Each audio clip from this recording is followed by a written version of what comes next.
A boy from our world opens his eyes inside the burned, dying body of Dabi, just as the villain awakens from his coma. With the past he never lived weighing on him and the future he already knows, survival becomes his first challenge. Hello, everyone. Omni Sensei here with What If I Were Reborn in MHA as Dabi? Part 1.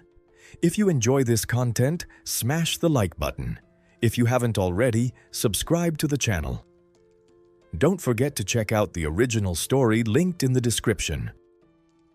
Title: The Blue Sun. MHA. A boy from our world opens his eyes inside the burned, dying body of Dabi, just as the villain awakens from his coma. With the past he never lived weighing on him and the future he already knows, survival becomes his first challenge. And he gets a genetic milestone system. Genetic milestone system. Lifespan left, 69 days. 3 evolution paths.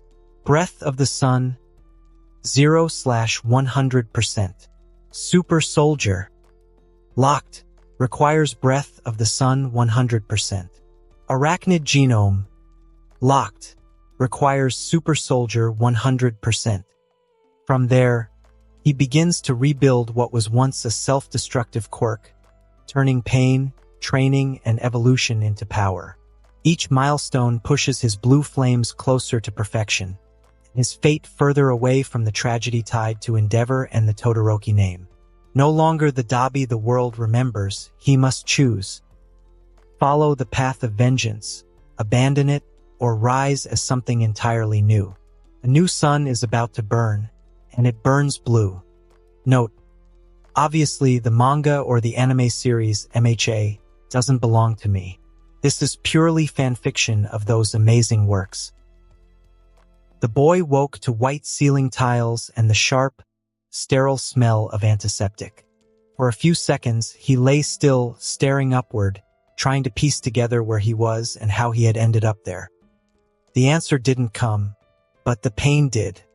Felt like breathing through a straw, and when he tried to swallow, there was something in his throat. Tubes? He could feel them snaking down past his uvula. Instinct kicked in, he lifted his hand to pull them out and froze. What the hell? That wasn't his hand. Purple-black skin stretched over knuckles he didn't recognize, held together with metal staples. The joints worked when he flexed them, but it looked like something out of a horror movie. Like someone had taken burnt meat and sewn it back together. Before the panic could really set in, a monitor across the room flickered on.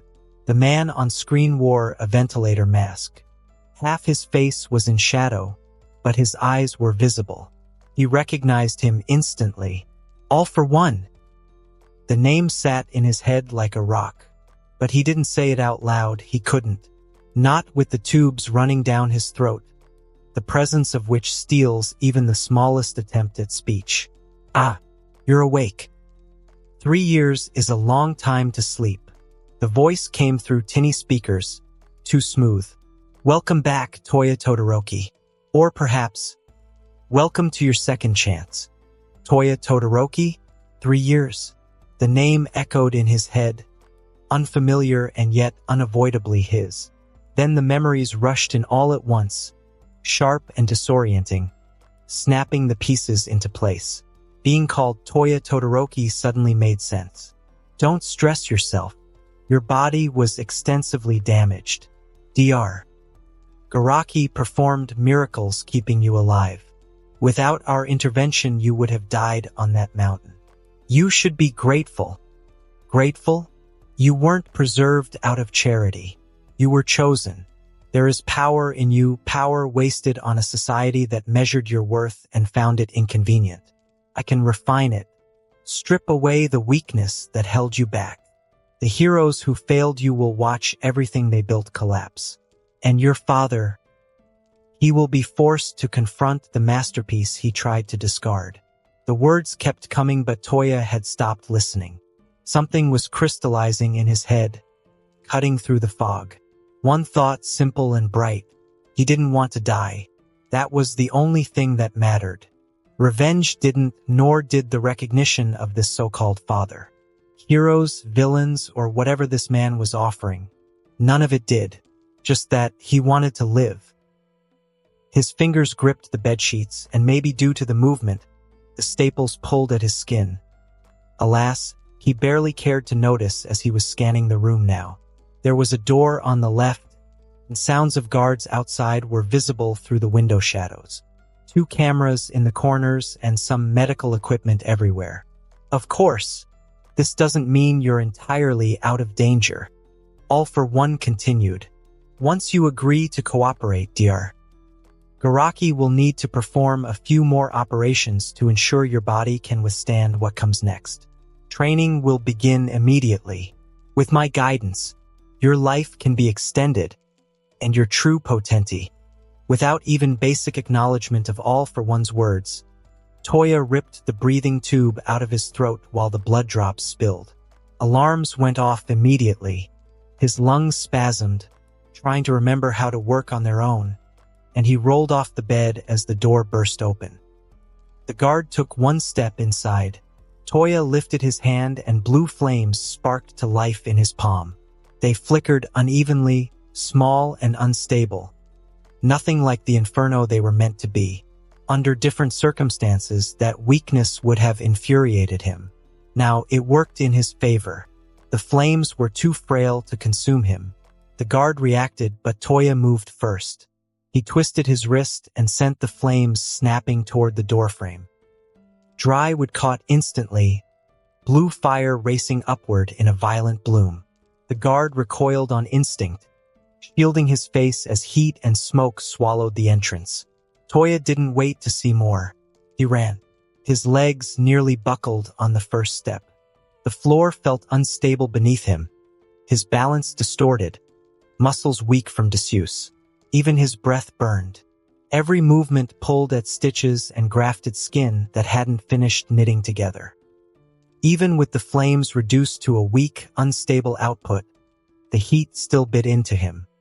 His own quirk scraped against nerves left raw and oversensitive, tearing through fragile skin as if punishing him for daring to use it. Pain exploded through his body. It was worse than he remembered, worse than Sokoto Peak. Nevertheless, he kept running. There were a few more guards, and he burned through them, in fact, everything that was in the way, until suddenly he was outside. Rain hit his face. He stood there gulping air, his whole body shaking. Behind him, the small 1-story building he set on fire is still burning, blue flames reflecting in puddles on the asphalt. Luckily, nobody came after him. They were letting him go. He understood that much. Seeing he rejected All for One's offer, he must have decided he was worthless without their support and cooperation. Failure. Half-burnt dead man walking. We will see about that. He walked off. After several hours, the rain stopped, but his hospital gown was already soaked, fully attaching to his thin frame of bones as he was still moving aimlessly. His bare feet hurt to the point of bleeding and leaving behind his trail of steps soaked in red. Somewhere in the back of his head, he knew what he was supposed to do next. Go home, see that his family had moved on without him, and finally break down completely. He looked at the empty street and thought, damn that. He continued walking instead, with no destination and plan. All his focus was just 1 foot in front of the other because stopping meant giving up, and he wasn't ready for that. The city at night looked different than he remembered. Neon signs blurred by rain and dark alleys, while his thoughts ran randomly. Yeah, it's raining again. I mean, what is the season? Also, what's the year? Who is the president of the USA? For 5 agonizing hours, Toya had been walking. He had shuffled nearly 15 kilometers away from the unknown facility where he had woken up, driven by a pure desperate instinct to reach a safe place for now. Several times, people saw him and crossed to the other side of the street. To them, he was simply a nightmare in the flesh, a strange kid with messy bone-white hair, drowning in an overgrown gown. His skin was the worst part, creepily mottled purple, stretched right from his jaw to shoulder. He looked like a victim of a quirk accident who shouldn't be standing. Yet nobody dared to approach him, I am fine. Just need to hang on for a little longer. And then, his stomach twisted in hunger. When did I eat last? Must be years, right? From signboards he noticed in his last turn, he was deep in the Yamanashi prefecture, blocks away from the main transit hubs. Then he stopped. There was a house in front of him. A normal, traditional single-story house, nothing in comparison to the Todoroki estate he was used to, but something about it felt pulling. Toya climbed the steps and banged on the door with his fist. Nothing. He banged again, harder. Bang, bang, bang, shuffling inside. Bang, bang, bang. What the hell? Someone yelled from inside. Who bangs on someone's door at this hour? The door swung open. An old man stood there in yellow pajamas, white hair sticking up at weird angles. But more than anything else, he was shorter than Toya. The old man looked annoyed as hell until his eyes landed on Toya and he went very still. Gran Torino. The name surfaced in Toya's head without him knowing how he knew it. Tayaki, Toya said. What? The hero stared, his sharp eyes taking in the staples, the burns, and the skeletal frame. Tayaki, Toya repeated. His vision was starting to blur at the edges. I will buy you some tomorrow. Just let me crash out now. The words made no sense. A feverish hallucination of a debt he didn't owe. And then something in him gave way. It's not that he gave up. He was just realizing that the sheer force of will that had carried him for 5 hours was simply evaporating. Why though? Standing before the strange yet familiar face of an old man in ridiculous pajamas, knowing his background from the show, he felt like he could finally stop. So he did. His legs folded. The ground rushed up to meet him. He heard the old man swear, yet those tiny hands caught him, and then everything went dark. But this darkness was different. This was just exhaustion. On the other hand, Gran Torino stood in his doorway holding an unconscious burned kid. Rain falling around both of them. Well, shit, he said, already pulling out his phone while checking for a pulse with the other.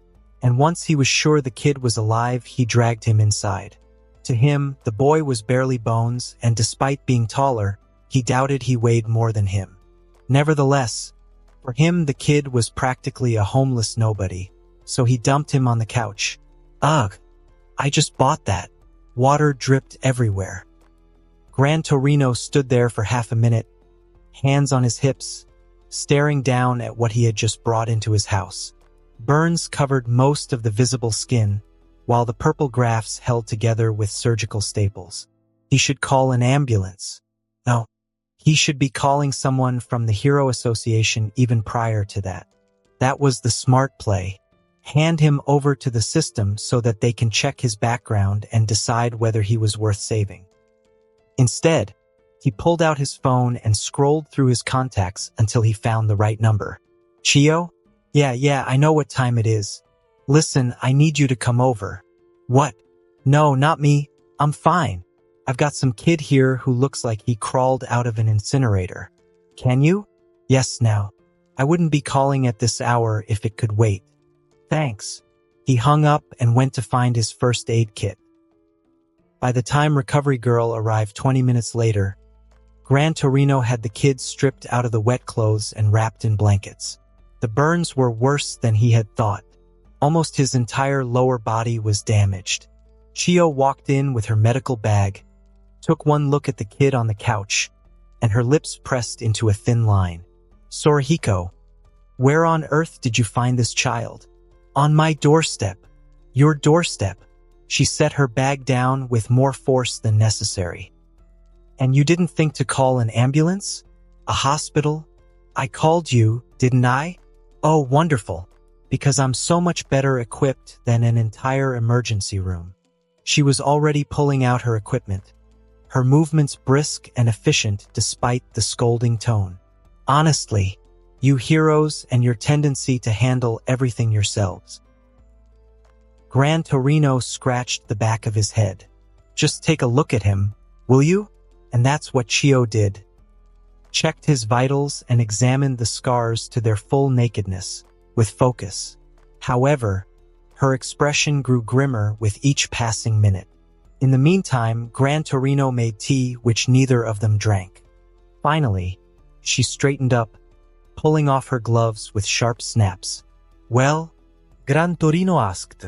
"The boy is stable for now. Most of the burns are at least 2 years old, and whoever repaired him didn't use skin grafts. They used a synthetic scorched mesh that barely holds his muscle to the bone. It was a rush job, Sorahiko. They didn't care about his pain or his future appearance. Nothing more than his pulse." She paused, adjusting her glasses. "But the real horror is internal. This child seemed to possess a fire-type quirk of terrifying magnitude, yet he seemed to have a frigid constitution. His collapse wasn't just exhaustion. It was a total systemic shutdown. His nervous system is a frayed wire, and his skin is literally cooked from the inside out." Her expression darkened. "But why would he do that? Also, how could he have even done that? The nerve degeneration alone should have killed him months ago. He has survived this long on pure adrenaline and a sheer, agonizing will to live. But the damage to his lungs and regenerative tissue is absolute." "What kind of rubbish are you talking about? Can't you say it in a way normal people understand?" She sighed, removing her glasses briefly as if steadying herself. "I suspect he has blood cancer, multiple organ failure resulting in his body shutting down. Just tell me," he pressed. "How long does he have?" Chio was silent for a moment. When she spoke again, the sharpness was gone from her voice. "A month, perhaps a few, if he remains completely at rest." She folded her hands in her lap. "I cannot heal him, Sorahiko. My quirk draws on the patient's own stamina to accelerate recovery. This boy," she glanced toward him, "he has nothing left to sustain it. If I tried to use my power now, it would likely stop his heart." Gran Torino looked at the boy on his couch. He looked somewhere between 16 and 17, sleeping as if he had all the time in the world. "Don't tell him," he said quietly. Chio sighed, a soft, defeated sound. "Very well. I will return in 2 days to monitor him. But be realistic, Sorahiko. That boy needs proper end-of-life care, and your house is not equipped to." "Next time, Chio." He cut her off, his eyes never leaving Toya. She looked ready to argue, then simply nodded. "Fine. Ensure he sips water the moment he wakes. And for heaven's sake, call me if he so much as coughs. His lungs are as brittle as glass." A full day passed. Toya didn't wake, or at least that's what anyone would have assumed. In reality, Toya had come back to himself hours earlier. Eyes half-lidded, breath shallow, body still. "Play dead," his instinct whispered. It worked. Well, right up until Gran Torino's patience was lost and he kicked the futon under the pretending kid. Toya hit the floor with a startled grunt. "Ouch! What the hell was that for?" He snapped, coughing. "Can't you be a little gentle with a patient? You were awake." "Was not." Gran Torino looked down at him flatly. "Sleeping people don't tense their heartbeat when someone walks by." "Yeah. That will do it. That was how he got caught." "Fine. Okay. You got me." After that, Toya didn't bother trying anything clever, especially fake memory loss stunts. He knew better than to insult this man's intelligence. Toya pulled himself into the chair with visible effort, and up close in broad daylight, the burns on him looked even worse. His bright blue-green eyes were dull, like someone had turned down the brightness. "My name is Toya Todoroki," he started. Gran Torino went very still. "Yeah, that Todoroki. On déavorait soldeste son." The one who died 3 years ago." His voice was matter-of-fact, like he was reciting someone else's story. "Except I didn't die. Obviously." Moving on, he told his story while hiding a few parts. He shared his father's training, the pressure, and his body rejecting his own quirk. The obsession with proving himself, and finally the Sokoto Peak incident, the fire, and the moment everything went wrong. Then I woke up yesterday in some facility. Apparently, they were the ones who patched me back. They also offered to help and train me, something like using me too. These people who found you, who were they? I have no idea. I never got their names. Just a creepy guy on a screen talking about revenge and taking down heroes. Toya shrugged. I set some fires with my quirk and ran. And then, everything he said up to this point was true, and the part he decided to lie was what came after. Went home. The words came out flat. And it seemed my family had already moved on. But that old man is still obsessed with my little brother, trying to make him the perfect hero. Like I never existed. So, I left. That's the real Toya's story from the plot, which seemed perfect to use and also settled naturally in his mouth. After that, he concluded by saying that he wandered on the streets until he found this place. These people at the facility.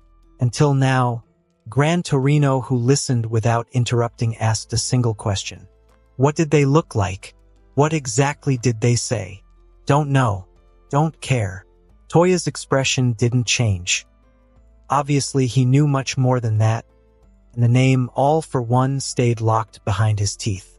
However, he wasn't supposed to know it, and mentioning it would raise questions he couldn't answer. Another day passed. Gran Torino made some calls, pulling some favors. He and another hero checked out the location Toya had described. Indeed, it was an abandoned medical facility. It was completely empty, not even medical waste left behind. Whoever they were, they had covered their tracks. When he got back, Toya was sitting up in bed, looking out the window. Find anything? The kid asked. Nothing. The place was cleaned out. Toya nodded like he had expected that. They had fled. That wasn't his problem anymore. Gran Torino jumped onto a chair. I need to ask you something. Shoot. Do you want to go back to your family? Toya stayed silent, only to mutter. Toya Todoroki is dead. Was he? Even he wondered. The truth was, he didn't know. He wasn't the real Toya, but the memories of the body he is in control of now are surely within him. However, even after that, he wasn't obsessed with revenge. That part was clear. On the outside, Toya's expression didn't change, but something in his posture went rigid. Such words? Gran Torino mistakenly took that for the answer it was not. He shook his head. Can't blame the kid. Really. He nodded wordlessly. Endeavor had always been a stubborn bastard, but this was beyond anything Gran Torino had seen. To be so focused on making the perfect hero that you didn't notice your own son dying for your approval. He thought about what Chio had said. A month, perhaps a couple of them. This kid had survived 3 years in a coma and clawed his way back to life just to find out he had no time left. Gran Torino felt something hot behind his eyes, but he blinked it away. He questioned whether or not he should tell the kid the truth, only decided not to. He just couldn't, so he stood up to leave, then paused at the door. One more thing. How did you know I like taiyaki? And why did you knock on my door specifically? Toya turned to look at him, acting confused. Huh? You like taiyaki too? Answer the question. I did answer. And who said I only knocked on your door? Toya settled back against the pillows. He tried his best to pull off the most helpless kid face. Pretty sure I passed like 11 houses before yours, maybe 12. Actually, probably 15. The words came out smooth as silk. Complete bullshit. Still hearing him, Gran Torino felt something crack in his chest. He turned away quickly, closing the door behind him. In the hallway, he stood there for a moment, rubbing his eyes with the heel of his palm. 15 houses. The kid couldn't even keep his numbers straight in his own lie. Inside the room, Toya listened to the footsteps fade away, and once he was sure that Gran Torino was gone, he let out a breath. Now he could focus on the important thing. The blue window floating in front of him. System initialized. Welcome. Surprise. He had a system now because apparently his life wasn't complicated enough already. Outside, Gran Torino had his phone to his ear again. Chio, what are the results? Chio hesitated. As I suspected. The kid is suffering from the last stage of blood cancer. The burns aren't even the primary threat anymore for the kid's life. His blood work came back. It's catastrophic. Because his body has been in a constant state of repairing extreme thermal cellular damage for years, his bone marrow has malfunctioned. It's developed into an aggressive scorch cell leukemia. You can see it in the bruising under his translucent skin. His blood can't even carry oxygen properly anymore. Her voice was firm but not unkind. His organs are in a state of cascading failure. Not my quirk or any proven medical treatment can cure this. He is essentially a walking reactor with a cracked core. I am truly sorry. You are telling me he has a tumor on top of his damaged body? And we just have to let him die? She paused. Sorahiko, stop blaming yourself for everything that is out of your control. You didn't cause this. Not now, nor what happened in the past. You are giving that child more than he would have had otherwise. Gran Torino couldn't respond, reminiscing about the failed promises he had made to his friend. I will be there tomorrow afternoon to monitor the internal hemorrhaging. Get some rest, Sorahiko. You aren't getting any younger either. Yeah, I know. He hung up and stared at nothing. Damn it. Gran Torino muttered to the empty hallway. System initialized. Welcome. Toya sat alone in the quiet room, staring at the blue screen floating in front of him. For a moment, he just looked at it, didn't touch it or think too hard about what it meant. Part of him still wasn't sure if any of this was real. The whole situation felt like something out of a fever dream.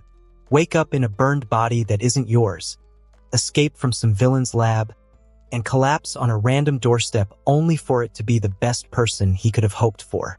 Was this all luck? And now this, a game-like menu hovering in midair. Was he simply lucky or unlucky? Whatever, he could feel it. From the moment he opened his eyes in this world, something deep inside him had known this wasn't a dream. He couldn't explain how he knew, but he did. As for his past life, he had lived alone, an orphan, and nevertheless it was a decent enough life, all things considered. And he died in an accident. Can't even remember my own name, he muttered, flexing his fingers. The staples pulled at the grafted skin. It was strange how quickly that sensation was becoming normal. He shrugged. Didn't matter now anyway. For a second he wondered if maybe he should be more freaked out about all this. Normal people didn't just accept waking up in someone else's body with a system interface. But the feeling passed quickly. Maybe he was just broken in some fundamental way. He had already used up his lifetime supply of panic during his last movements of death in his past life. Also, now he has Toya's memories, all of them. The training sessions left him vomiting from heat exhaustion, the smell, and the pain of his own flesh burning against his quirk. And most importantly, the desperate, clawing need for his father's approval. Zakoto Peak, then 3 years of absolute nothing. It was all there in his head like a movie he had watched too many times, except he could feel every frame of it. The main objective right now is to survive. He focused on the screen, dismissing the existential questions for later. Survival first. Genetic milestone system. Lifespan left. 69 days. 3 evolution paths. Breath of the sun. 0/100%. Super soldier. Locked. Requires breath of the sun 100%. Arachnid genome. Locked. Requires super soldier 100%. Fortunately, everything was straightforward with a clean enough interface without any need for an instruction manual. He tried not to look too hard at the number of days left and managed it mostly. Breath of the sun? That's the sun-breathing technique from Demon Slayer, right? He tapped on it with his finger, half expecting nothing to happen, only to be flooded by information in his mind instantly. It wasn't like reading it or watching a tutorial, more like someone had cracked open his skull and poured the knowledge directly into his brain. He knew all the forms, breathing patterns, and footwork, the way his body should move, the exact angle of each strike, and the rhythm of inhale and exhale that would push his body beyond human limits. All 12 forms downloaded directly, complete and perfectly. His hand went to his chest instinctively. His heart was racing. Damn, learning this in my current condition is going to kill me. His eyes drifted to the other two paths. Super Soldier Serum, Captain America 1, and the last one, Radioactive Spider Bite? At least that part should be easy. He hoped, anyway. Though given his luck so far, the spider would probably be the size of a car and be actively trying to kill him. No point in waiting around. The system had given him the knowledge. Might as well see if his body could handle it. He shifted into a cross-legged position on the bed, straightened his back, and closed his eyes. The room was quiet except for the distant foot taps of Gran Torino moving around in another part of the house. Toya focused inward, found his breath, and slowed it down, then adjusted the rhythm.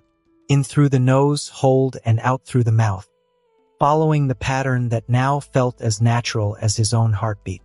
Deep breath in, total concentration breathing, sun breathing, first form. He activated the technique. 1 second passed. His lungs seized up, and it wasn't from lack of air but from too much of something else. Oxygen flooded his half-burnt internal organ at 10 times the normal rate, rushing through blood in his dead vessels, almost reviving them, but his current body wasn't meant to handle this kind of pressure. Heat exploded through his chest, not from his quirk but from his own cells suddenly working in overdrive, generating energy his damaged body couldn't process.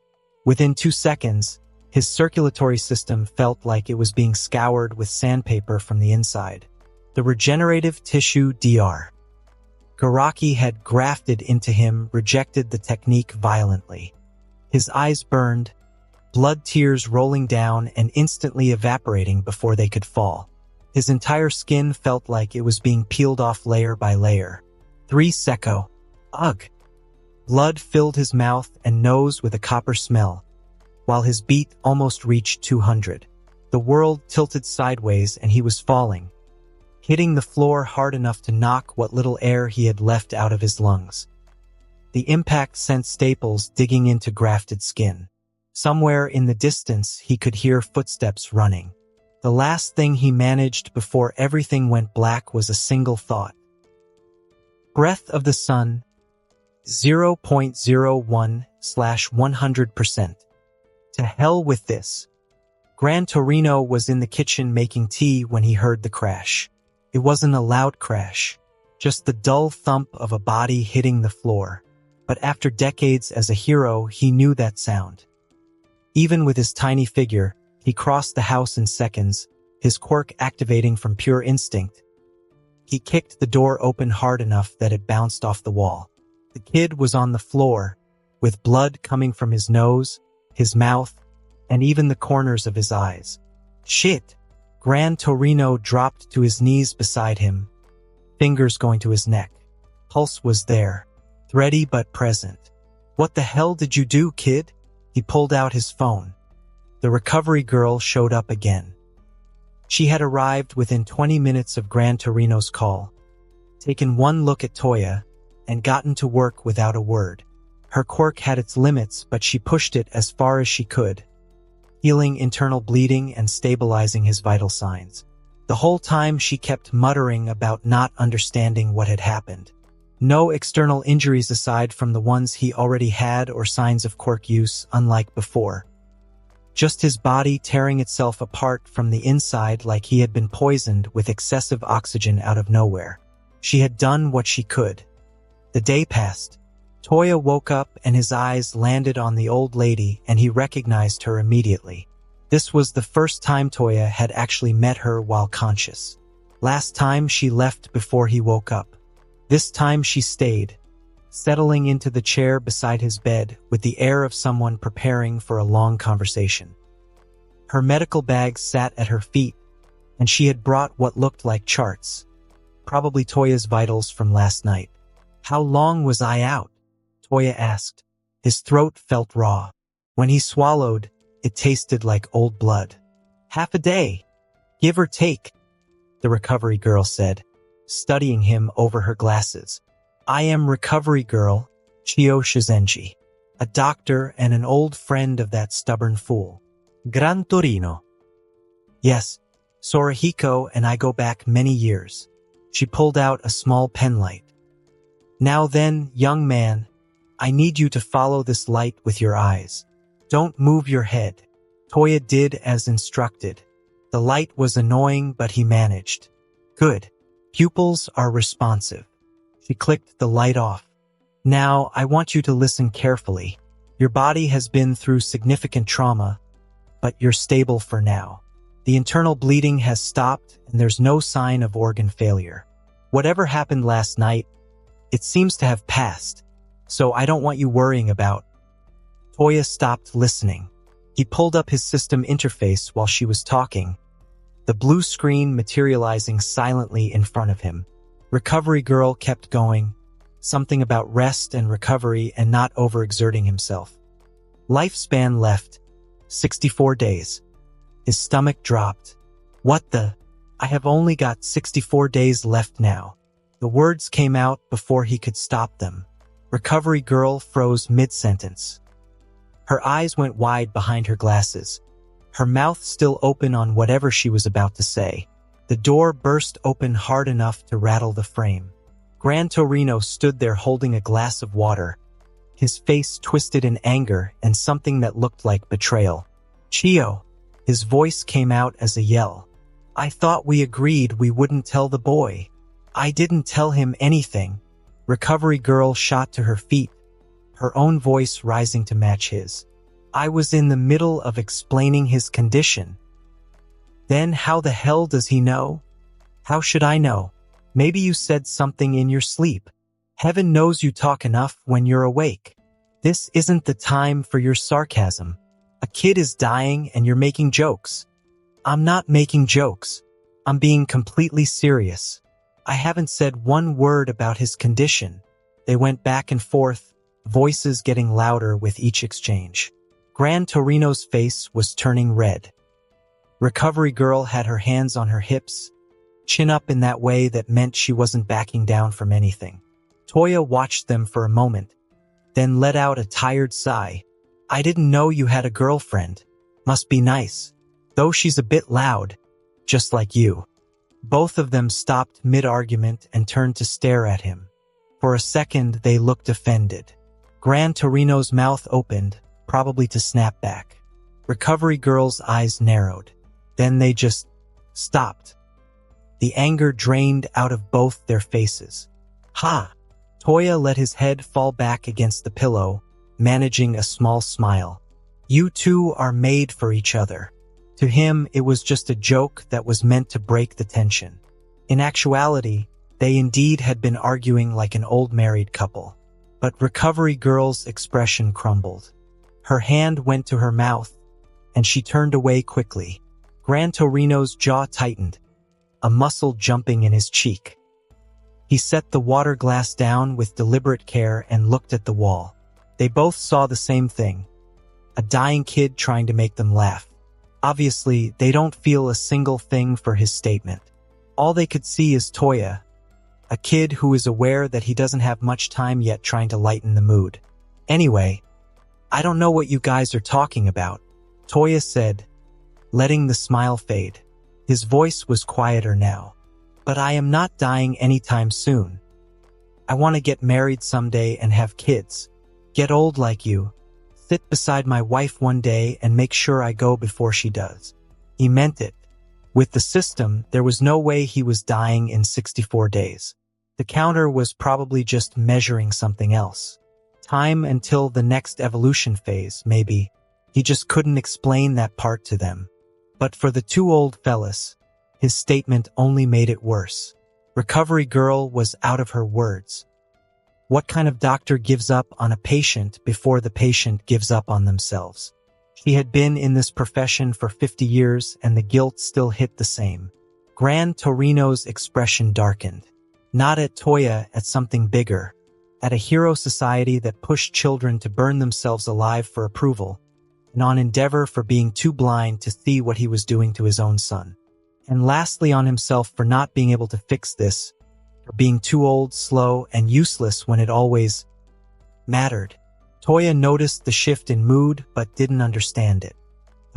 You guys okay? Neither of them answered right away. Sorahiko, recovery girl said quietly. I need to do a few more tests again. Gran Torino nodded stiffly and left, closing the door behind him with careful gentleness. In the hallway, he stood there staring at nothing, one hand pressed flat against the wall. From inside the room, he could hear the soft sounds of recovery girl working, and occasionally the kid's voice asking questions. Mary, kids, getting old.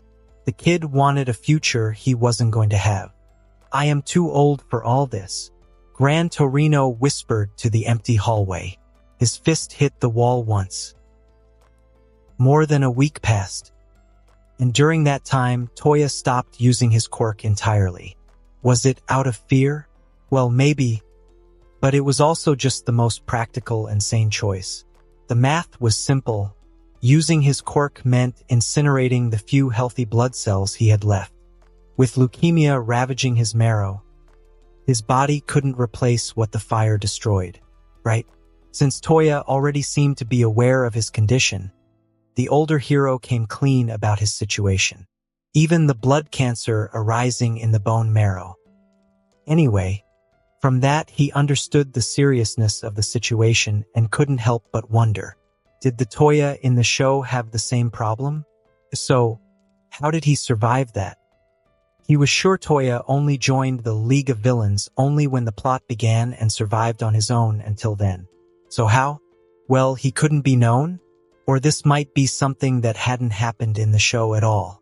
So, he can't possibly scrap the idea that this might be an alternative universe. That would be his end. Again, he can't be certain of any of it. All he knows is that using his quirk meant manually accelerating the cancer, inviting the internal hemorrhaging to finish what the Sokoto Peak fire had started. So no quirk. Instead, he focused on physical training. A lot of it. His routine was straightforward. Run until his legs give out, rest until he can stand, then run again. Repeat this until the sun goes down and then do it again the next day. The other crucial part was making sure his body is getting enough nutrients and protein to not give up on him. So, he consumed food like his life depended on it, which technically it did. Unfortunately, this led to Gran Torino's sudden triple inflation of his minimal grocery bills. While it is not like he is poor, Toya sure has to bear him grumbling. Initially, Gran Torino himself didn't know what to make of Toya's actions at first. On the first day, when he had found Toya doing laps around the block at dawn, he had tried to talk him out of it. Alas, the kid had just looked at him and said nothing. I am not dying in bed, old man. After that, Gran Torino stopped trying to convince him. The kid's determination was something his old eyes could not ignore. They are stubborn, bright, and absolutely refuse to dim. Coming to the sun-breathing technique, Toya had attempted it a few more times over the week. But he had learned his lesson. He never pushed past 2 seconds. The moment he felt his lungs start to seize, he stopped, let his body recover, then tried again later. Nevertheless, even those brief 2-second bursts left him feeling like he had been hit by a truck. But at least he wasn't coughing up blood anymore. Indeed, small victories. A month had passed. It was after breakfast in the morning when Toya made his decision. He had just finished clearing the table, wiping it down with a dish towel, when he turned to Gran Torino and said, Old man, is there any chance of me becoming a hero? Gran Torino froze mid-sip of his tea. For several long seconds, he just stared at Toya in complete silence. He was beyond surprised. Shocked even. After hearing Toya's story, the training Gran Torino had been certain this kid would hate everything about hero work. In fact, he still hadn't told Toya that he himself was a former pro hero, partly because it hadn't come up, and also because he wasn't sure how the kid would react. More than that, there had been a small, dark corner of Gran Torino's heart that worried him. Maybe Toya was too far gone, and the resentment and pain had twisted something inside him beyond repair. And one day the kid might cross a line he couldn't come back from. But here he was, asking about becoming a hero? Seeing the silence stretch, Toya shrugged. Yeah, I thought so. It isn't posse. Bahaha. Gran Torino's laugh burst out suddenly, loud and genuine. His face split into a wide grin. Who do you think I am, brat? I've got more connections than you realize. Getting you a hero license? That will be a piece of cake. He was genuinely happy, moved even. This kid, after everything he had been through, after being abandoned and burned and left for dead, still wanted to help people and to be a hero. Gran Torino wanted to help him, give him that chance. Then reality hit him like cold water. The kid didn't have many days left. What was the point of... You fool. He shook his head sharply, pushing the thought away. He had seen Toya this past month. The kid had meant what he said about not planning to die. So Gran Torino had to believe it too. Had to act like there was a future worth planning for.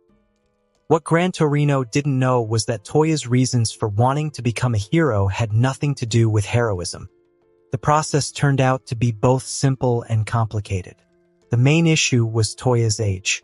Physically, he was 16, but subtract the 3 years in a coma, he was mentally 13. Was at least that was what Gran Torino had thought, and he wondered, will he be able to keep up? However, right after a minute, Gran Torino just scoffed at his own thought.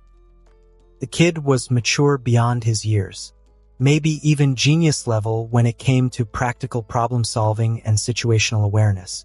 So they went through a mental age assessment test, as the government cannot blindly believe in his ability like he did. And as expected, Toya passed with flying colors. The examiner had even commented that his cognitive development was closer to 18 than 13. After that came the new identity. Toya had been firm about one thing. He didn't want to use his old name anymore, including his last name. He wanted to create a new identity, and it was also because he wanted to avoid any confrontation with the Todoroki household. Anyway, he chose Dabi as his first name. It means cremation, while it was also the same name the original Toya has gone with. Then with a slight smirk he said, and took Torino from Gran Torino's real name, Sorihiko Torino. Gran Torino had tried to hide it, but Toya caught the way his eyes got a little wet when he heard that. The old man had turned away quickly, coughing and muttering something about dust. Alas, Recovery Girl, who had been present for the documentation process, had no such restraint. Oh my, Sorihiko, are those tears? How touching. Should I get you a tissue? Shut up, Chio. I didn't know you had such a soft heart under all that grumpiness. I said shut up. Toya wisely chose not to comment, though he couldn't quite hide his smile. Then came the school placement. Gran Torino, being an ex-UA teacher himself, pulled through his connections and got Toya into UA High School on a recommendation. His reputation within Hero Society was apparently no joke. But it wasn't for the hero course. It was a support course instead. Toya, now Dabi, didn't complain. Beggars couldn't be choosers, and honestly it made sense. Ever since his decision to stop using his quirk unless absolutely necessary, he couldn't exactly fight anyway. For now, his only focus was improving his physical condition enough to use sun breathing properly and to fill up that percentage bar and unlock the next evolution path. And most importantly, he needs to make sure he doesn't override his lifespan, which the system is calculating so damn accurately. Breath of the Sun, 4 out of 100%. Lifespan left, 52 days. Yep, Everything else was secondary. Literally, if he had done nothing the past month, he should have had only 39 days left. 69 minus 30 is equal to 39 in his lifespan. Instead, he sits at 52 days. It was only possible because of the increase of 4% in breath of the sun, and even then, he had only managed to buy back 13 days of life while moving closer to his death. A year later, a full year has passed since the boy formerly known as Toya Todoroki entered UA under the new name Dabi. To the other students in the support course, he is a quiet, scarred enigma who just exists. But to Gran and Chio, he is a medical miracle sustained by sheer, stubborn willpower. The past whole year, Dabi's life has narrowed down to a singular, monastic cycle. Run, train, eat, rest, repeat. His only goal was to increase the seconds he could hold the sun-breathing technique and, in return, increase his lifespan. Obviously, the initial progression was soul-crushing. When he began, he could only sustain the specific, lung-burning rhythm of sun-breathing for a mere 2 seconds before his scorched ribs felt like they were collapsing. By the end of the first month, he had pushed it to 70 seconds, a milestone that brought his progress to 4%. But the discipline of a year has changed everything. Seconds turned into minutes, and minutes turned into a sustained flow. He has finally mastered the ability to maintain the breath for 1 continuous hour of high-intensity training. Breath of the sun, 48 out of 100%. Lifespan left, 412 days. And due to this, despite 365 days passing from the time he woke up in this world, Dabi hasn't just survived. He has pushed the Reaper back. By hitting the 48% threshold, his cellular regeneration has reached a point where he earns nearly 2 days of life for every 1 day lived, provided he maintains his breathing regimen. Yamanashi Prefecture, Gran Torino's house. It was late afternoon when Dabi finished his run for the day and reached home, drenched in sweat. One could observe the changes in his body over the past year. He had filled out not bulky but lean and defined. The burns had healed somewhat under Recovery Girl's repeated treatments, leaving behind faded scars and discolored patches that were easier to look at than the raw, stapled grafts had been. He pushed open the door. "I'm back." Silence. The house was empty. Where did the old man go without saying anything? After showering and changing into clean clothes, he wandered into the living room and flicked on the TV more out of habit than actual interest. Then he froze.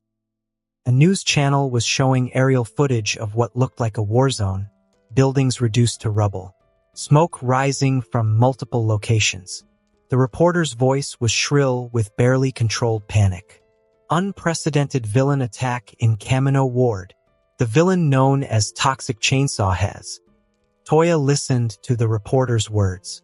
His eyes were locked on the screen, on the massive figure standing in the center of the destruction. All might.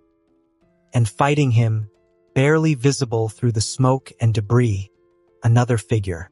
The camera couldn't get a clear shot, but Toya knew who it was. All for one.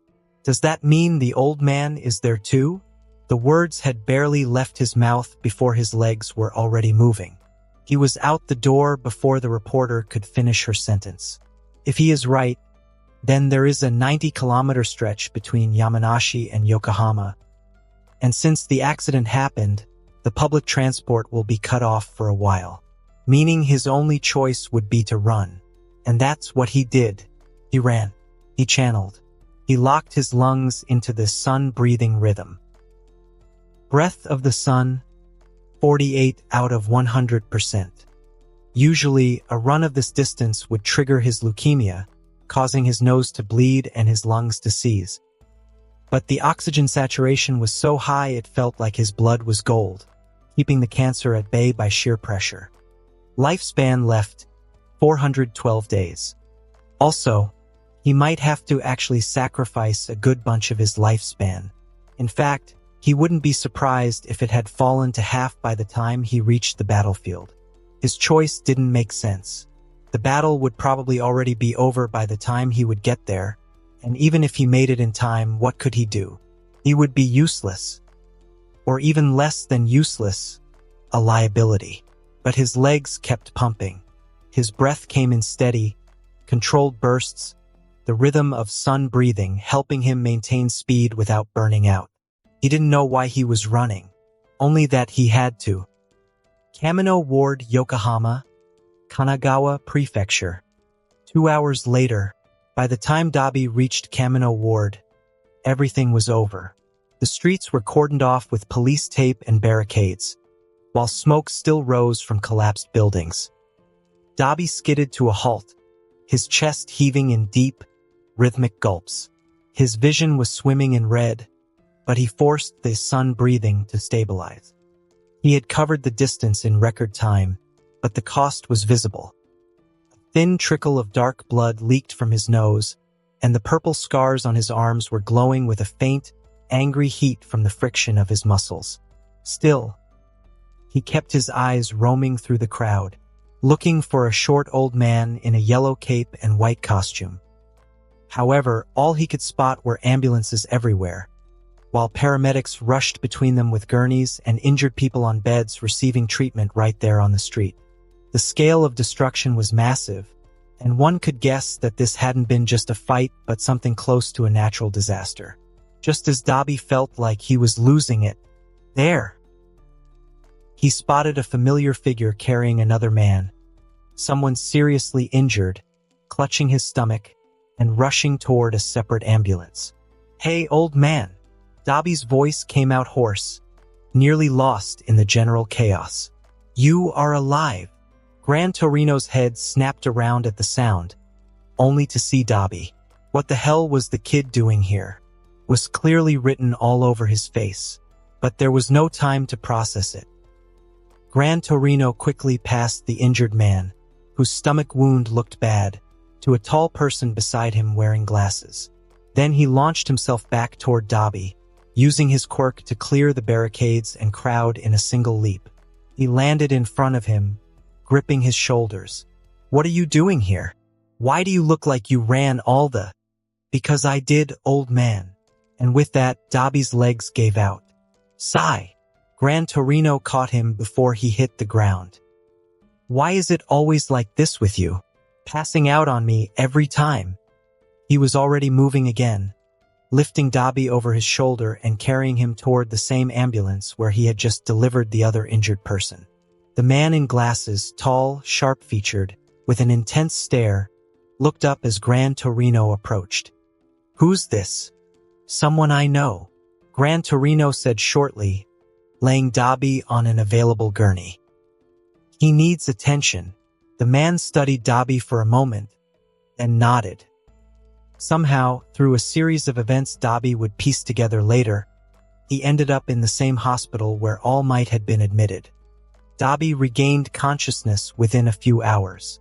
His head pounded. His lungs, thighs, and calves felt raw. But he was awake and aware enough to realize where he was. A hospital room. And voices, low, tense voices coming from nearby. He kept his eyes closed and listened. "I can't keep doing this, Toshinori. Your body won't take it." "I know that." The voice was thin, tired. "But what else can I do? People need a symbol of peace. The symbol of peace is going to die if you continue. Is that what you want? To abandon everyone who depends on you? Night Eye." "No." "Listen to me. For once in your stubborn life, listen. I've seen it. My quirk doesn't lie. If you continue hero work, you'll die." A long silence. "I can't ask you to understand," the thin voice said finally. "But I can't stop either. Not yet. While there's still something I can do. Then I can't stay. Night Eye." "I'm sorry, Toshinori." "But I won't watch you kill yourself." The sound of footsteps going away, and a moment later the door was shut. Then just silence and the steady beep of monitors. Dabi opened his eyes slightly, and through the crack he could see the room more clearly now. It wasn't a private room. There were multiple beds. And in the one across from him was a man who looked like All Might, but not. Sheiks. Dabi closed his eyes again and said nothing. The day passed. Despite the argument, Night Eye came back the next day. Professional courtesy, or maybe he just couldn't bring himself to completely abandon his former teammate, even if he disagreed with his choices, before trying one more time. All Might had been moved to the general ward, and so was Dabi. Recovery Girl had done her best, and again, there were limits to what her quirk could heal. The damage All for One had inflicted went deep. In fact, around All Might's bed, everyone sat in an oppressive silence, like they were attending a wake for someone who was still alive. Toya could see it clearly. All Might's power usage problem had already begun. The man couldn't maintain his muscular form all day anymore. He was stuck like this thin, weak human. How did Toya know all this? Because his hospital bed was in the same room as All Might's. Recovery Girl sat in a chair near the window. Gran Torino leaned against the wall, arms crossed. Night Eye stood at the foot of All Might's bed, his expression unreadable behind his glasses. And Dabi was at the far end of the room, pretending to sleep while he listened to everything. The atmosphere was suffocatingly awkward. Then the doctors arrived. But they didn't go to All Might's bed. They came to Toya's, clipboards in hand, professional expressions firmly in place. "We need to speak with the patient's guardian," the lead doctor said. Gran Torino pushed off from the wall and walked over. This clearly surprised everyone in the room except Recovery Girl, who just watched with sad, knowing eyes. The doctors pulled Gran Torino aside, not far, just enough so Toya couldn't hear, but it seems the rest of the people could. "We've reviewed the patient's condition," the lead doctor said, his voice carefully neutral. "To be frank, it defies medical explanation that he is conscious. The leukemia in his marrow has reached a terminal saturation. His blood can barely transport oxygen. Combined with the extensive internal thermal necrosis from his previous injuries, his organs are effectively starving." Pause. "The physical strain of his recent activity has caused systemic microhemorrhaging. His internal organs are failing one by one. It's a cascade." He stopped, choosing his words carefully. "We recommend end-of-life care and being prepared for the inevitable. There is nothing left to repair. His body has simply reached its limit." The doctors bowed slightly and left, their footsteps echoing down the hallway. Gran Torino stood there for a moment, then walked back to Toya's bedside. Dabi had his eyes open now, watching the old man's face. "Same old story, huh, old man?"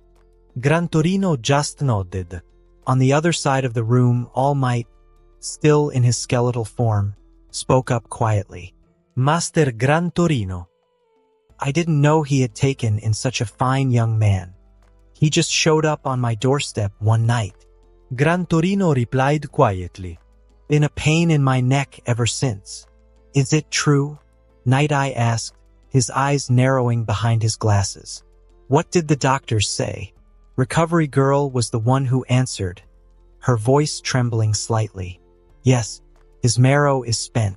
His quirk is a death sentence, and his blood has turned to poison.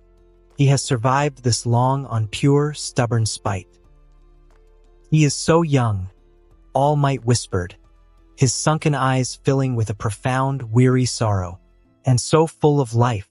Perhaps it's better not to." "He already knows," Recovery Girl cut him off. "He has known about it for a year, that he was counting the days."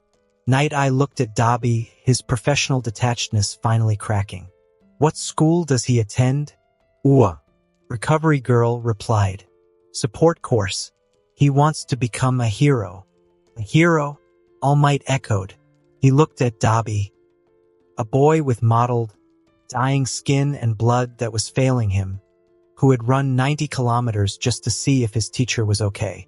Even knowing the end is right there? He trailed off, but the implication hung in the air.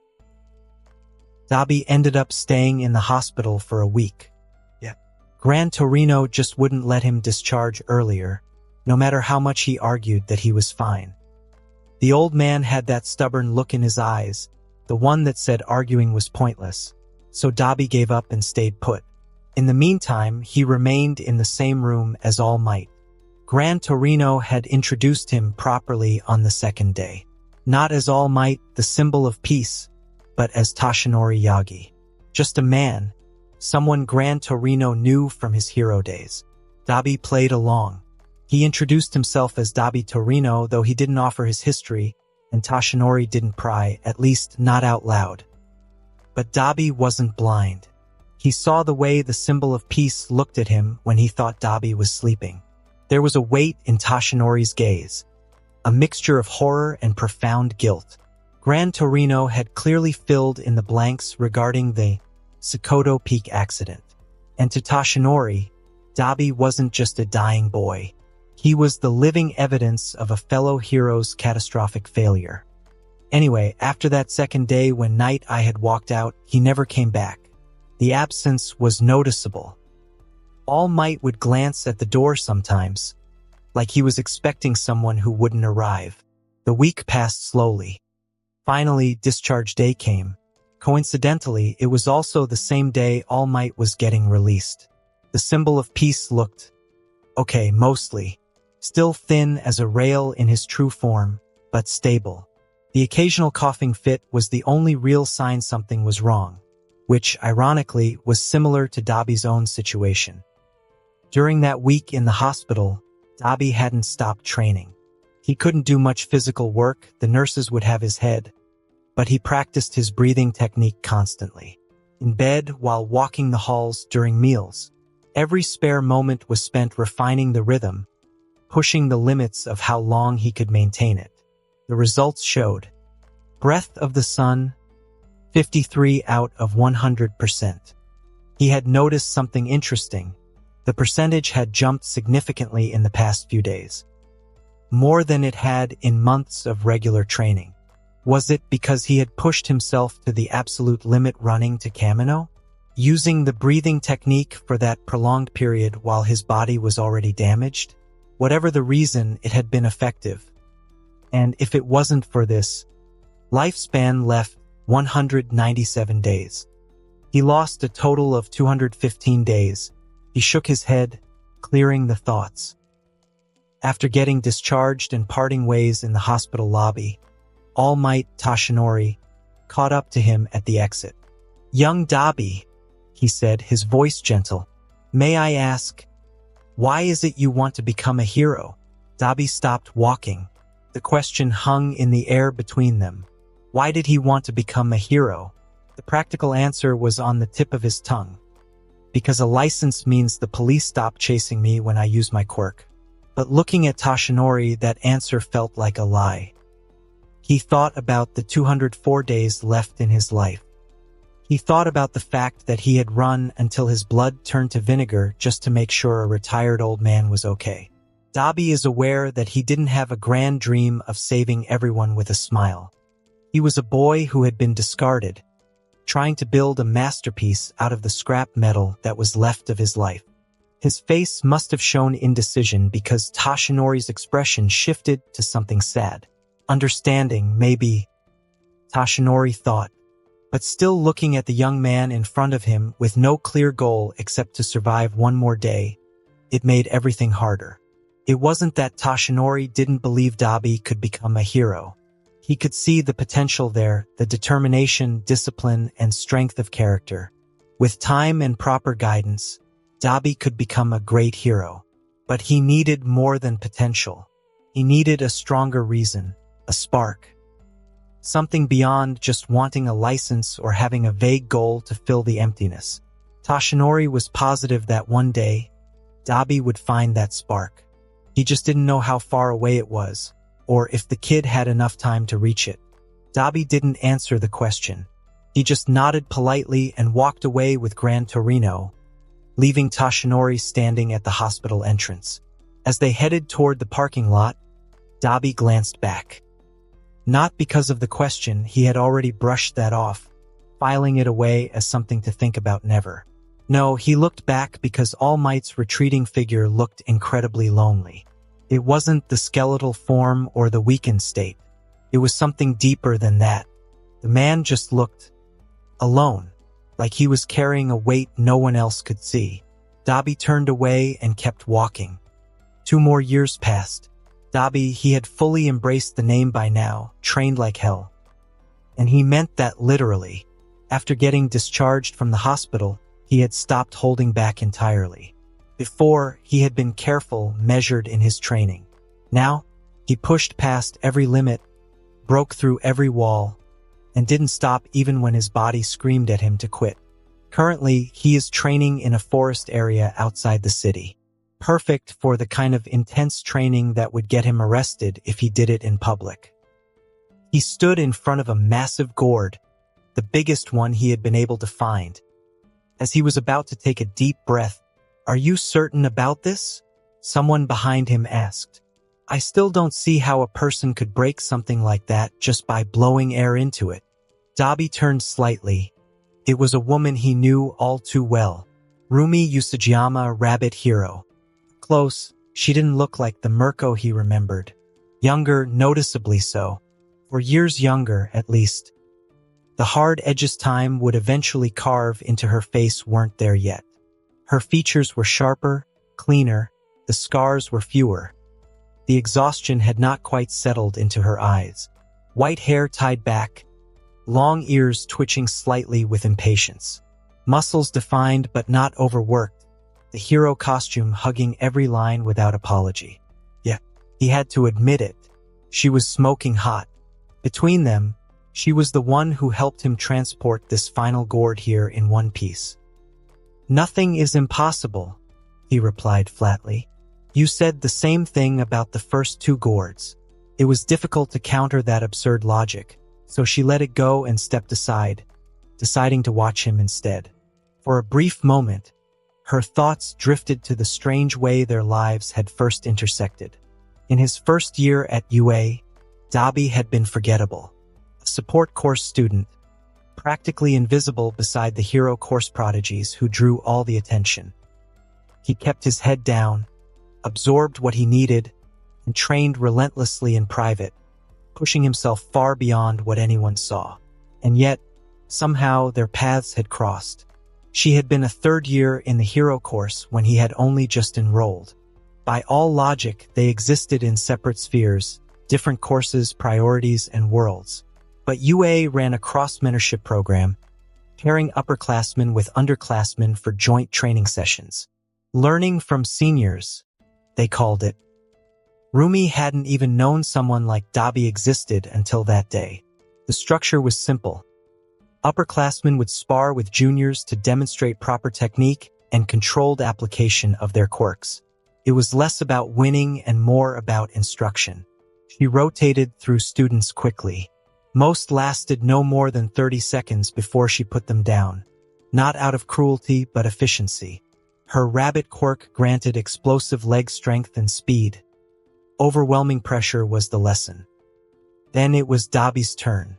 He looked normal at first, weak even with those burns covering his skin and the way he moved carefully like his body might break.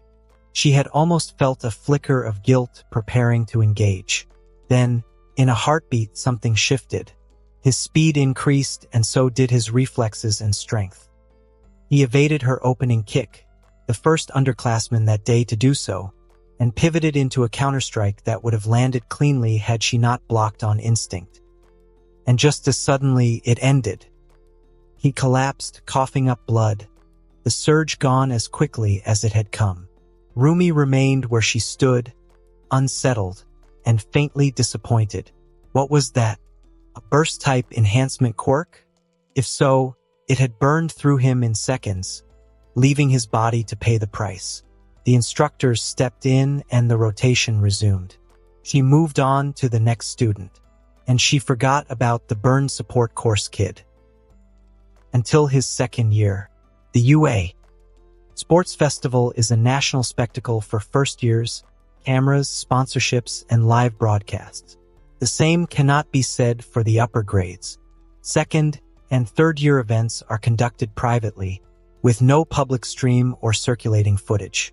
Coming to the point that year, A support course student took first place. Dabi Torino, the burned kid she had sparred with once and promptly dismissed. Rumi requested access to the internal recordings. She watched the matches alone, replaying certain moments, trying to pinpoint what she had overlooked. He used that same technique, the sudden burst of speed and strength, but he managed it for longer periods. Still hurt himself doing it and coughed up blood between matches, but he had pushed through and claimed victory against hero course students who should have demolished him. Witnessing his capabilities, the school had transferred him to the hero course for his final year. An unprecedented move. That was when Rumi's interest truly ignited. By then, she had graduated and started her pro-hero career. 1 year of experience under her belt, making a name for herself with a quirk that wasn't particularly impressive on paper. Just rabbit-based physical enhancements and instincts. But she had built momentum through grit and relentless aggression. When internship season arrived, she offered Dabi a position at her agency. Her decision was more out of curiosity than anything else. She wanted to see what this underclassman was actually capable of when pushed. She hadn't expected him to accept. Students generally prefer flashy heroes with powerful quirks and big agencies. She was still relatively unknown and building her brand. But he had said yes. That's how their relationship started. And the disappointment followed soon after. For Rumi Usajiyama. Dabi's body simply couldn't keep up with his quirk. The breathing technique he used was interesting. She had never seen anything like it. But even with that advantage, he wasn't particularly strong. Not by her hero standards, at least. She had lost track of how many times she had watched him double over, coughing blood onto the pavement after forcing another surge of strength. It happened more often than he ever managed to land a clean, decisive blow on her in sparring. That's it? She had taunted after knocking him down for the 5th time in a row. You won the sports festival with this? Pathetic. He would get back up. Your breathing technique is useless if your body can't keep up. You're gonna get yourself killed out there.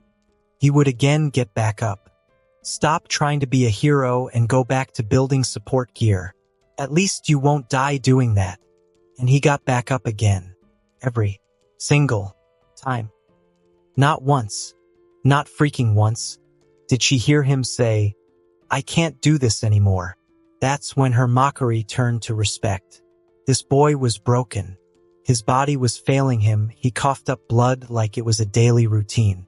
His quirk burned him from the inside out, but he refused to quit. So she kept training him. Dabi had also started incorporating his fire quirk into the training. Not full power, which would kill him, but controlled applications. He had learned to create weapons out of flame. A sword of blue fire that he could wield alongside the breathing forms he had been practicing. The 12 forms of sun breathing each had specific stances and strikes, and he practiced them religiously. He practiced with wooden training swords mostly, getting the movements down. He didn't bother with real blades. Nor did he try to become a master swordsman. That wasn't his goal. Just enough skill to make the breathing forms work properly. The basics were sufficient. Rumi had to admit the combination was impressive when it worked. A flaming sword moving through forms that enhanced speed and power through breathing. When he pulled it off without collapsing, it was genuinely dangerous. His body too had changed over the 2 years of training. The constant breathing exercises had developed his cardiovascular system beyond normal human limits. His muscles were lean but incredibly dense. His control over his fire quirk had improved dramatically. He could create and maintain flame constructs with precision that bordered on art. The burns were still there, but he had developed thicker skin and could withstand higher temperatures now without immediately damaging himself. But more than the physical improvements, Rumi valued him as a training partner for different reasons. Not strength-wise, she could still demolish him in a straight fight within 5 moves or so. But mentally, he surpasses her. It made her think and forced her to strategize instead of just relying on raw power and speed. And he was relentless. Even when she knocked him into the dirt, he kept coming. That kind of determination was rare, in fact, invaluable. She had also helped him with some of his weirder training methods, like the tea-spilling exercise. It was supposed to train his reflexes and body control. Rumi had thought it was stupid at first, but after seeing how much his reaction time improved, she had grudgingly admitted it worked. Now, in this forest clearing that had become their unofficial training ground, Rumi stood off to the side, watching Dabi attempt the super-large gourd. She had been skeptical when he had first explained this training method. Blow air into a gourd until it breaks sounded insane. But she had seen him work through the smaller gourds over the past year, each one larger than the last, and the results spoke for themselves. His lung capacity had become inhuman. This final gourd was absurd, though bigger than he was. Now she watched as he approached the gourd, hands positioning around the opening. His breathing changed. She could hear it even from where she stood. The rhythm he had spent years perfecting. Then he began. She could see his chest expanding past what should be physically possible. See the tension in his muscles as he compressed all that air. The veins in his skin bulge out, threatening to tear free. 30 seconds passed, and his face was turning red. 45 seconds. A vein was pulsing in his temple. 1 minute. The gourd was creaking now, vibrating under the pressure. Crack. The gourd exploded. Shards flew everywhere. Rumi raised an arm to shield her face as debris scattered through the clearing. When she looked again, Dabi was on his knees, blood trickling from the corner of his mouth. But he had done it. Ah! Rumi barked out a laugh, genuine and loud. About damn time, patchwork. Thought you would black out before you cracked it. She walked over as he struggled to catch his breath. For a fleeting moment, she considered offering her hand. She decided against it. Dabi was stubborn to a fault. He would rather claw his way upright than accept help. But after nearly a minute of gasping, he surprised her by reaching out for support, even though she was certain he could have stood on his own. A small, surprised smile flickered across her face. She caught his forearm and hauled him upright in one clean pull. Now he was back on his feet, shaky, but standing. Not bad, she said, grinning. Still weak as hell compared to where you should be, but not bad. He didn't respond. It looked like he was checking something she couldn't see. Then suddenly his expression soured immediately. This piece of shit is pissing me off. What's wrong? Thought you would be celebrating. The reason behind his disappointment was the system panel he pulled up just now. Breath of the sun, 99 out of 100%. Right. He had hit a wall. 6 months ago, he had reached 99% and it hadn't budged since. No matter what he did, training harder, pushing longer, breaking bigger gourds, the percentage wouldn't hit the final 1%. At least the progress he had made showed results. His body had changed noticeably. He was stronger than any normal human had a right to be. His control over his fire quirk had improved dramatically. He could create and maintain flame constructs with precision he would never have before. Burns were still there, but he had developed thicker skin. Quite literally. Overall, he could withstand higher temperatures now without immediately damaging himself further. But that last 1% refused to move. He closed the panel and checked the other number. The one he tried not to look at too often. And there was also something else he was worried about. Lifespan left, 369 days. Still hanging on by a thread. The number had actually gone up slightly over the 2 years, probably from the breathing technique keeping his body functional, but it was a delicate balance. 1 year left. Maybe. He pushed himself to his feet, dusting off his training clothes. Meanwhile, Rumi stretched her arms over her head, feeling her spine pop. Anyway, we should get going. You've got graduation today, right? Yeah. And you're not even excited about it. Typical. He shook her head. Come on. Let's walk down the mountain. They made their way down the familiar trail together, Rumi setting an easy pace despite her natural inclination to sprint everywhere. The sun was higher now, warming the air. At the base of the mountain where the trail met the road, Rumi stopped. "All right, this is where we split off," he said. "Need to grab something before your ceremony." Dabi didn't ask what this something was. Rumi was actually thinking of buying a graduation gift. She grinned, showing teeth. "Try not to die before I see you later. Yeah, don't jinx it, but I will try my best." "Good, because if you die before I get to kick your ass a few more times, I am gonna be pissed." She turned to leave, then paused. "And Dabi, what? You did good today." Her expression softened slightly. "Keep pushing. You will figure out things eventually. You're too stubborn not to." Before he could form a reply, she was already moving, launching herself down the street with explosive force, her rabbit legs propelling her forward. Within seconds, she was gone. Dabi remained where he was, staring at the empty stretch of road. Man, I really did fall for her. The single compliment lingered, warming him in a way that felt almost unfair after everything he had put his body through. He exhaled, shook his head, and turned toward home. His body still ached from the training. Blood had dried at the corner of his mouth. The forest clearing was littered with gourd fragments he'd have to clean up later. But Rumi's words replayed in his mind again.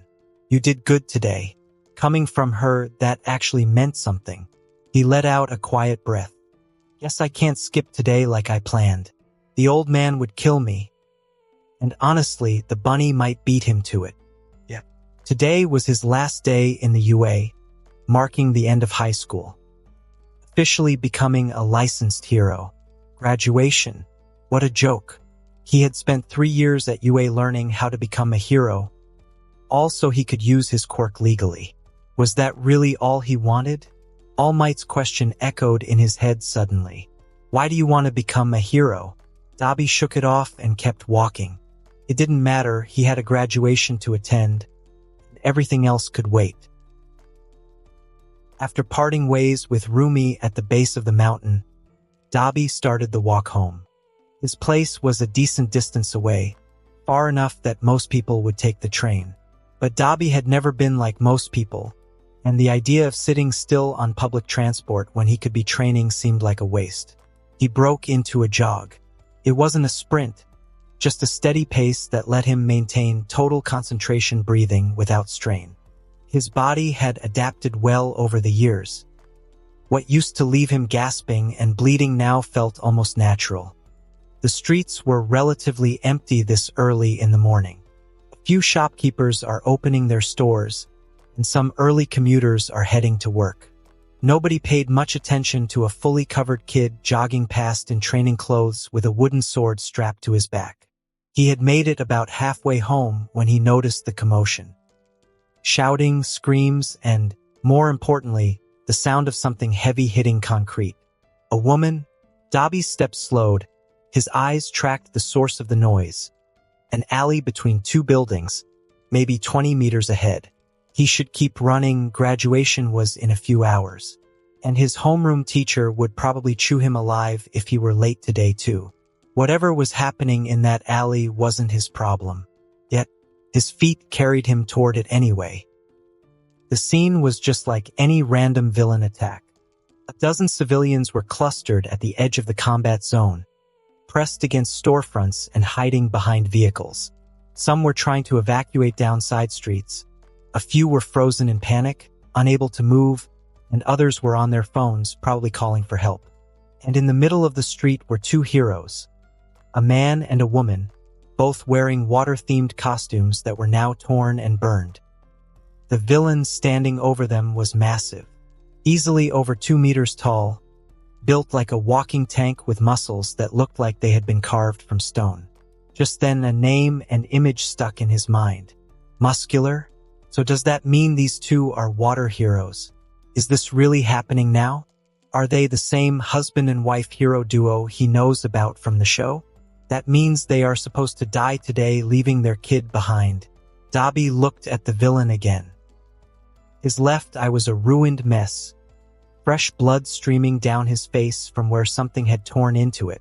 But he was grinning despite the injury, teeth bared in a feral expression of pure joy. Is that all?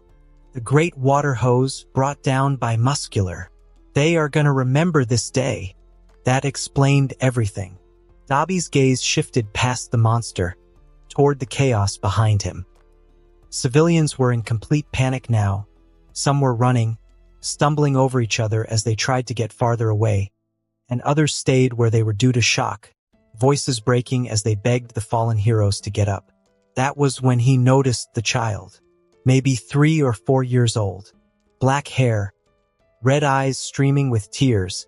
He was struggling in the grip of 2 civilians, an elderly man and a middle-aged woman, both of them holding him back as he tried desperately to run toward the fallen heroes. "Mommy! Daddy!" The kid's voice was raw from screaming. "Let me go! Mommy! Don't look! Sweetie!" The woman was saying, trying to turn the kid's face away. "Please don't look." But the boy wasn't listening. His eyes were locked on the 2 heroes lying motionless on the ground. His parents? What was a kid doing here? He couldn't remember the kid's name. But this wasn't how it was supposed to go. Kid shouldn't be present here. "Someone stop him!" Another civilian shouted. "Where are the other heroes?" "I called them," someone else yelled back. "They said they're on the way. They won't make it in time." The crowd was in complete disarray, and that's when someone noticed Dabi. "Hey, you!" A man in a business suit pointed at him. "Kid, get back. Don't go over there." The heroes called for backup. A woman added, waving frantically at Dabi. "Just stay back and wait. It's too dangerous." Another voice called out, "You will just get yourself killed." Dabi stood there at the edge of the scene, his eyes tracking everything. The villain's raised fist is already swollen with additional muscle fibers wrapping around it like armor, preparing to bring it down on the male hero's head. The heroes are too injured to move. The kid is screaming for his parents, and the civilians were too terrified to do anything but watch.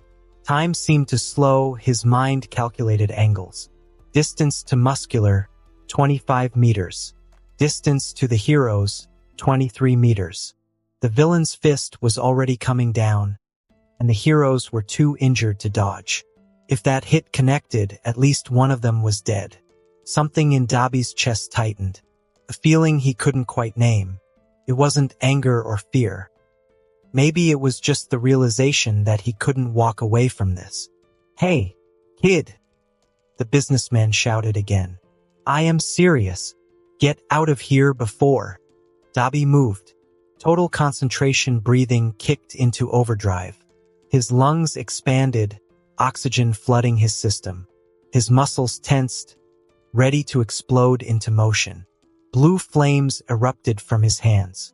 And they are not the controlled, careful flames he had been using for training. They are hot enough that the air around him shimmered and even slightly burned his palm and forearms. He could feel his reconstructed tissue beginning to burn. He didn't care.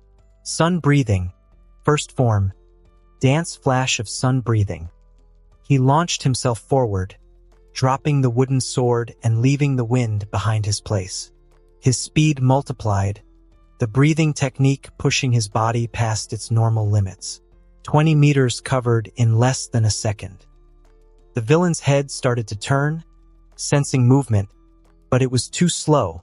Dabi's flaming sword caught Muscular on the side of the head. The impact sent the massive villain stumbling sideways. His killing blow missed the male hero by inches and landed on the concrete instead. Muscular crashed into the alley wall hard enough to crack the bricks. Dabi landed between the villain and the heroes, a flaming sword still wreathing his hands. His breathing was already ragged.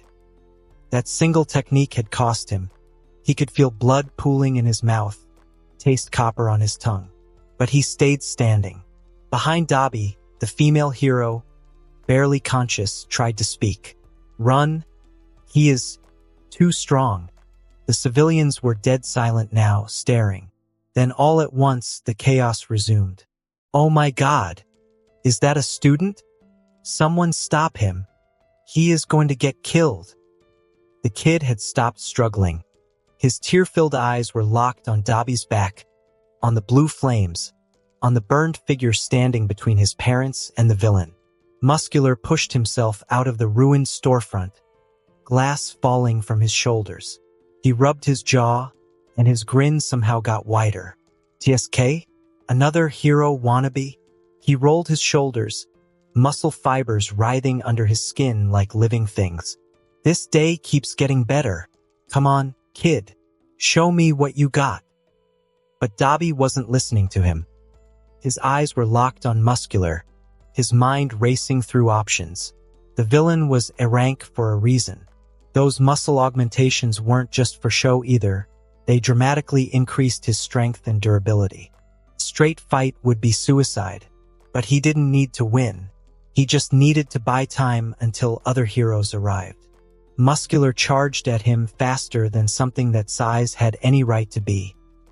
His fist came at Dabi like a freight train, muscle fibers wrapping around it to form a massive armored battering ram. Sun breathing, third form, raging sun. Dabi twisted, his body moving in a circular motion that turned his dodge into a counterattack. His flaming sword swept upward, catching Muscular's extended arm and sending a wave of blue fire up toward the villain's face. Muscular jerked back, the flames singeing his skin and beard. "Ah, you got bite. Kid, I like that." They clashed again and again.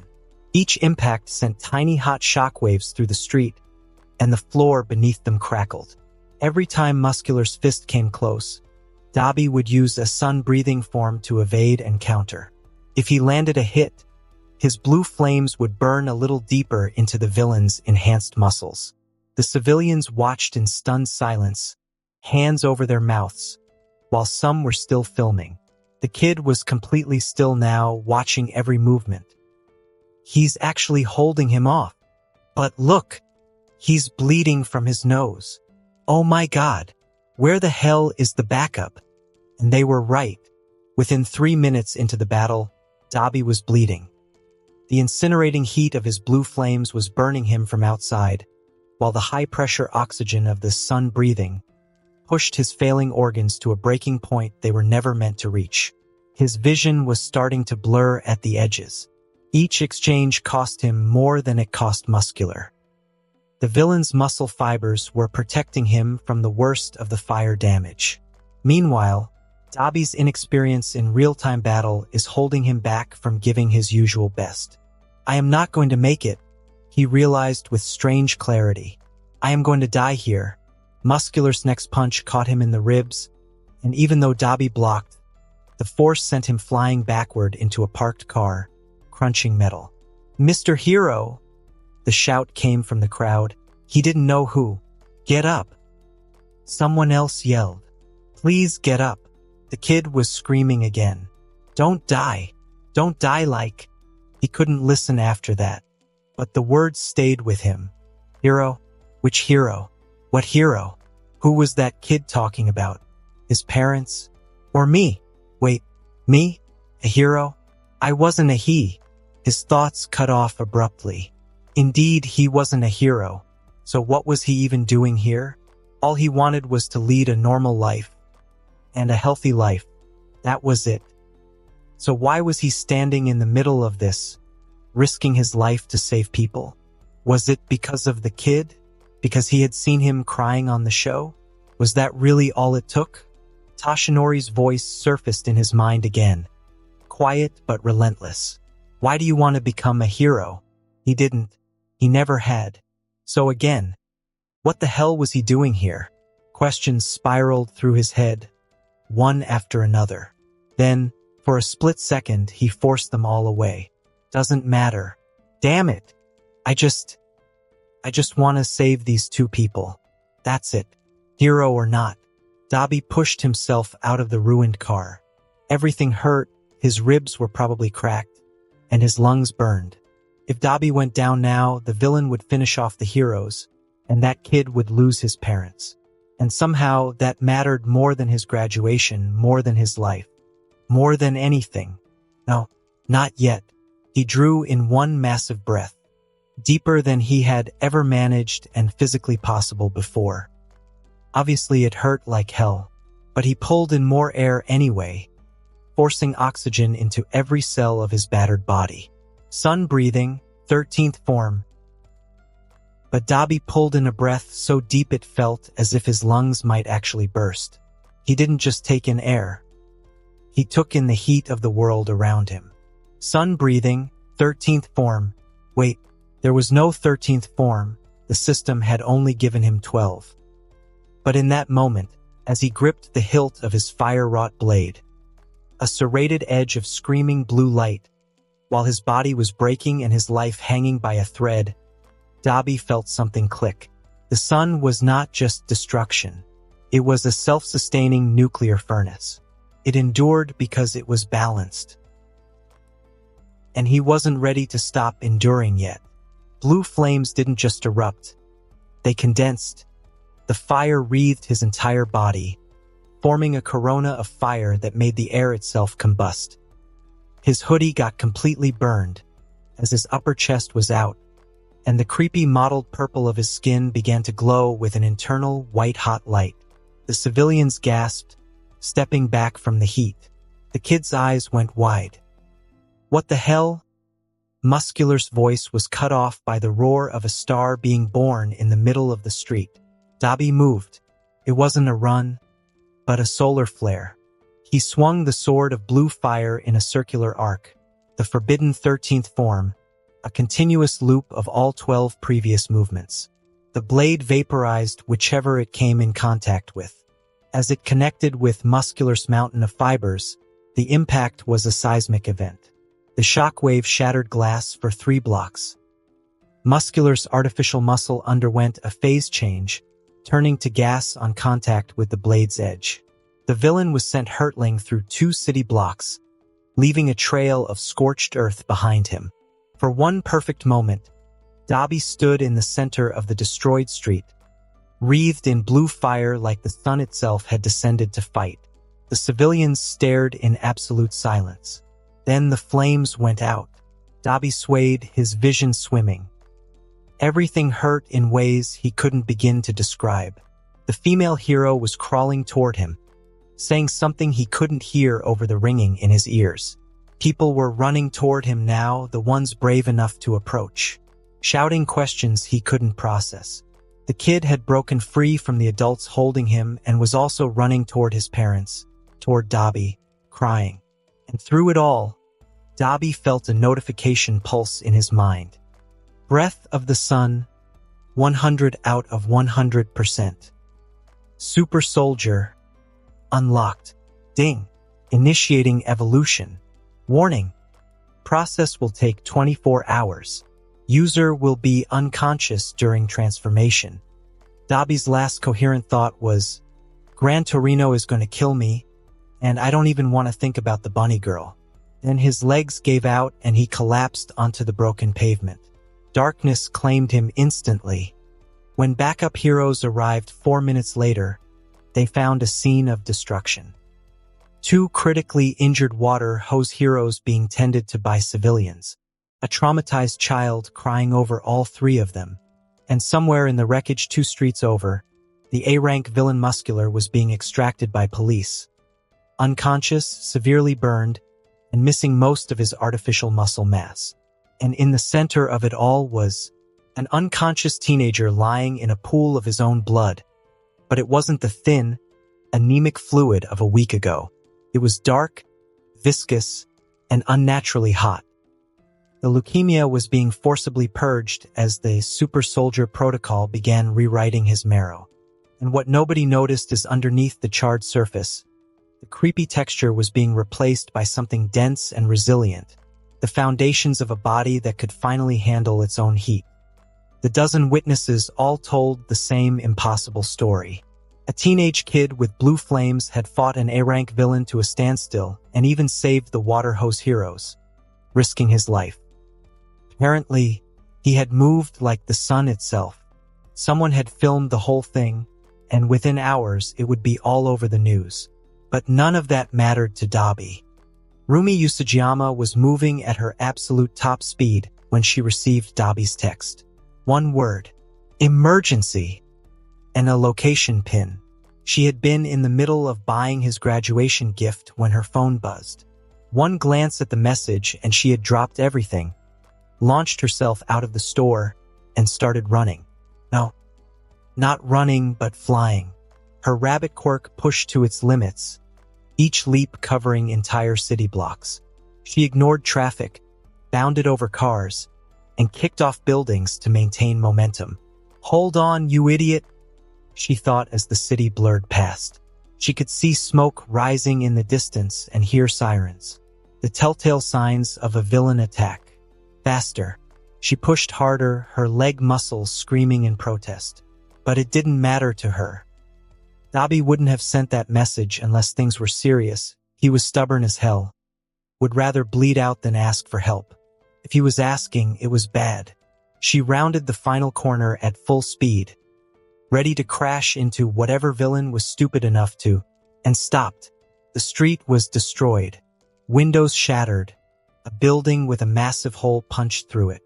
Civilians clustered in groups, some crying, some staring in shock. Paramedics were already arriving, tending to injured heroes on the ground. Water hose. She recognized their costumes. And in the center of it all, being loaded onto a stretcher by emergency responders, was Dabi, unconscious and covered in blood. No. No. Rumi landed hard, concrete cracking under the impact. She shoved through the crowd, her hero license getting her past the police cordon. "Move! That's my intern." She reached the paramedics just as they were securing Dabi to the stretcher. "What happened?" she demanded. "How bad is he?" The lead paramedic, a woman with a healing quirk, judging by the glow around her hands, looked grim. Severe internal bleeding, multiple organ damage, and third-degree burns over most of his reconstructed tissue. He's barely holding on. "We need to get him to a hospital now." "I am coming with..."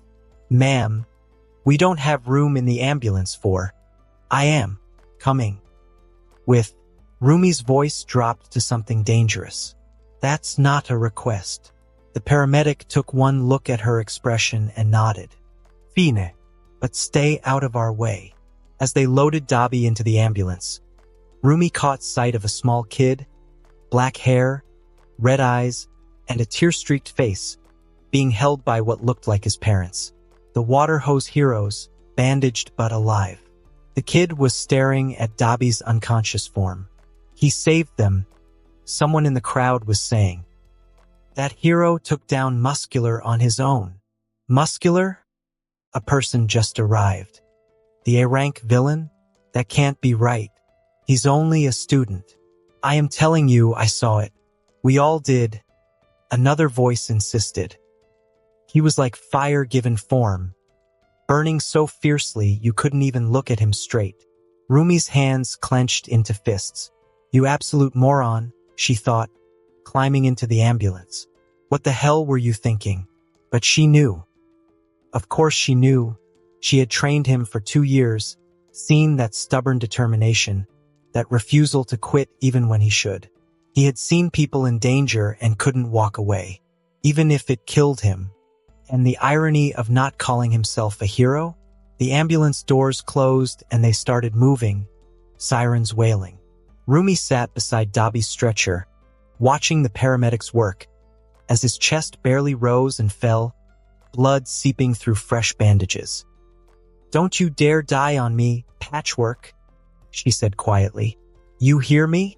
You still owe me a proper fight. And you've got a graduation to attend."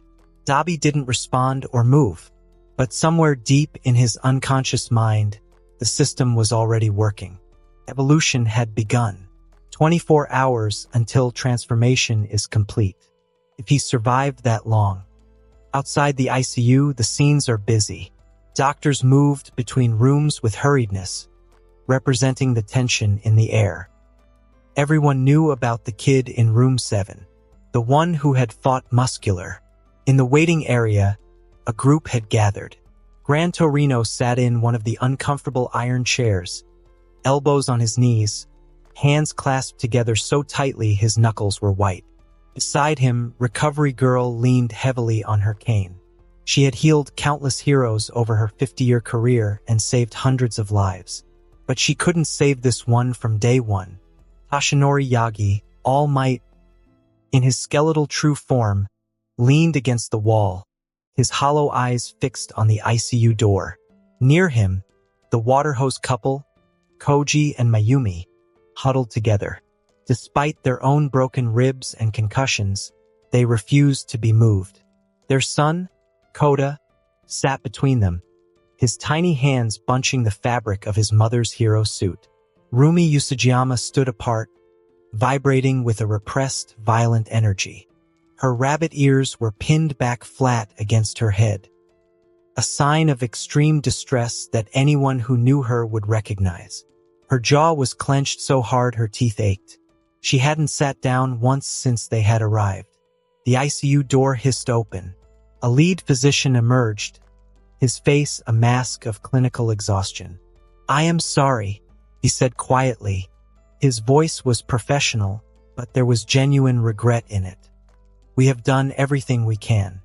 But he is in multi-system organ failure. The metabolic shock from the fight triggered a severe cytokine storm. His bone marrow has completely shut down." The doctor hesitated only slightly. "He has advanced blood cancer, leukemia. It's terminal. We estimate he has 6 hours left, at the absolute most." The words hit the room like a physical shockwave. Mayumi stifled a sob against her husband's shoulder. Toshinori's head bowed in regret. Gran Torino's head dropped. His shoulders shook once, briefly, before he locked down his expression into something neutral. Recovery Girl closed her eyes and took a slow, steady breath through her nose. And Rumi exploded. "Cancer? What the hell are you talking about?"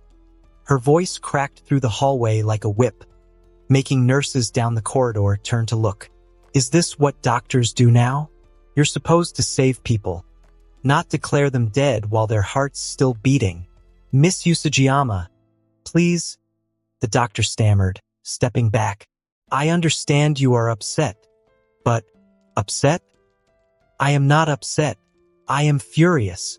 Rumi stepped forward, and the doctor actually flinched. "Dabi in there fought an A-rank villain to save people. He is a fighter, and you are just giving up on him." "Rumi," Recovery Girl's voice cut through the outburst, quiet but firm. "Child, stop." Rumi whirled on her. "You can save him though, right? Your quirk can heal anything if—" "I wouldn't be sitting here idle if I had that capability," Recovery Girl said gently. Rumi stared at her, then at the doctor. The doctor said, trying to maintain composure, "His lungs have suffered irreversible thermal necrosis, and the cancer cells have been steadily destroying his body. Frankly, it's a miracle he survived as long as he did." Finally, at Gran Torino, she was desperate for someone to contradict what she had just heard. Nobody did. "Again with this cancer shit? I don't get it," Rumi whispered, her voice finally breaking. "It is a miracle he is here at all? What did he mean? How long has he been?" The doctor adjusted his glasses, looking at his clipboard. "He was diagnosed with advanced cancer years ago. It has been progressing ever since. Medically, he should have died months ago, from infection or organ failure caused by the cancer." Rumi turned to Gran Torino, her eyes wide and pleading. "Is that true? He's been fighting cancer? And none of us knew?" Gran Torino didn't look up from the floor, just nodded once. "How long?" When he didn't answer, Rumi's voice rose. "How long has he been dying?" 3 years, Gran Torino said quietly. "Give or take." The silence that followed was deafening. 3. Rumi couldn't finish the sentence. Her legs felt weak. 3 years. And he never said anything? He trained every single day like he had all the time in the world. He never once complained. Never once. Her voice broke. Why didn't he tell me? Because that kid's more stubborn than anyone I have ever met, Gran Torino said, finally looking up. I called him weak. I told him he would die if he kept going like this, and I didn't know I was right. If you had known, he wouldn't have gotten as strong as he did. Recovery Girl said matter-of-factly. That boy needed someone to push him, to treat him like he could be more than his condition. You gave him that. And now he is dying because of it. Rumi shot back. He used up whatever time he had left to save them. She gestured at the water hose couple, then immediately regretted it when she saw their expressions. Koji and Mayumi looked devastated, guilt-ridden, like they had personally killed someone. The doctor, sensing the conversation was deteriorating, bowed slightly. I will leave you to process this. If you want to see him before the end, you are welcome to go in. Just let the nurses know. He retreated quickly. The hallway fell into heavy silence. Kota tugged on his mother's sleeve. Mama? Is the hero dying because he saved you? Mayumi choked on a sob. Sweetie, don't. But why did he train so hard? Rumi demanded.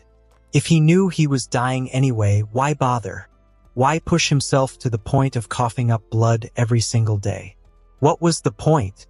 Gran Torino glanced at the water hose couple and their son. Kota was watching with wide, frightened eyes. For a moment, he considered staying silent. But no, if Dabi was going to leave this world today, then everyone needed to know his story, know what he had been through and what Endeavor had done. Dabi had told him he would handle it himself. But if Dabi couldn't, then Gran Torino would make damn sure the truth came out. Because of his father, he said flatly. Everyone's attention sharpened on him. His real name isn't Dabi Torino, Gran Torino continued. It's Toya Todoroki. On déavorait celle d'este son. The one who supposedly died 3 years ago at Sokoto Peak. Rumi's eyes went wide. What? He told them everything. A father so obsessed with creating the perfect hero that he had pushed his son until the boy's own quirk consumed him. 3 years in a coma, waking up in a facility run by villains and then escaping. Collapsing on Gran Torino's doorstep with nowhere else to go. By the time he finished, Rumi had tears streaming down her face. She was angry, furious, but heartbroken too. It all made sense now. Why he pushed himself so hard. Why he never gave up no matter how many times she knocked him down. Why had he accepted her internship offer when better heroes had made offers? He hadn't been training to become strong. He had been training to stay alive.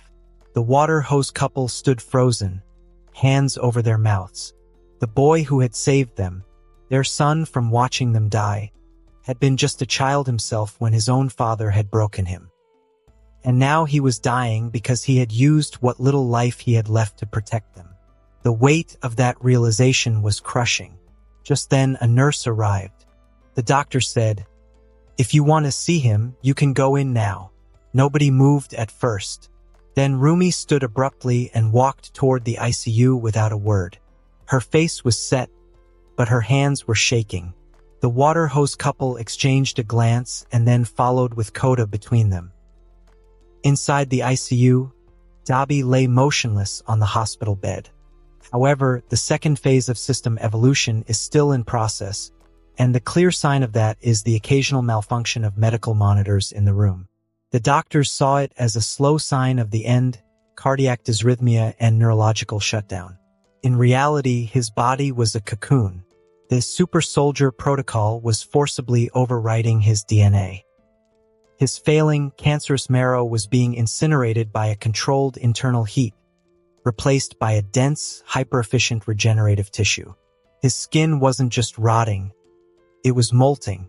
Beneath the purple, creepy scars, a new, resilient dermis was forming, one capable of containing the nuclear furnace of a 100% mastered sun breath. Anyway, For outsiders, his condition is just becoming worse and worse, as most of his body is covered in bandages that are stained with black blood. Each spike on the monitor seemed to dim, the line threatening to go flat with every passing minute. He was unconscious and had been since the ambulance ride. The paramedics had said it was a miracle he had made it to the hospital at all. Only if they could have a chance to see his system panel would he have seen something terrifying. Evolution progress, 2%.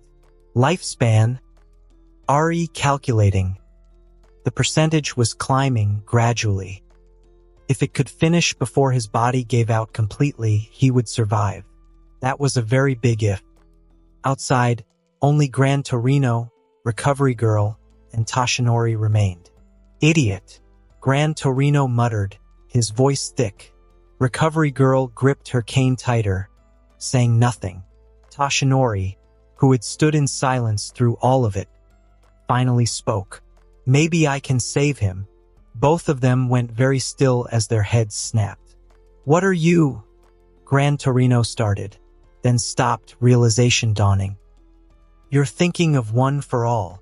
Recovery Girl's eyes widened behind her glasses. Toshinori, are you certain? For a moment, Gran Torino felt a spark of hope. One for all could strengthen the user's body and give them power beyond human limits. If anyone could survive with organs that are damaged, it would be someone with that quirk. Gran Torino's eyes were hard. Don't do this because you feel guilty, Toshinori. That's not a good enough reason to make that kid your successor.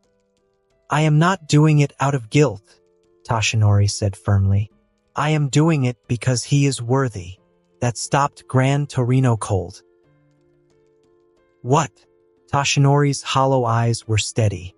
I have watched him for 2 years, heard about him from you, saw him at the sports festival, and today I saw the aftermath of what he was willing to sacrifice.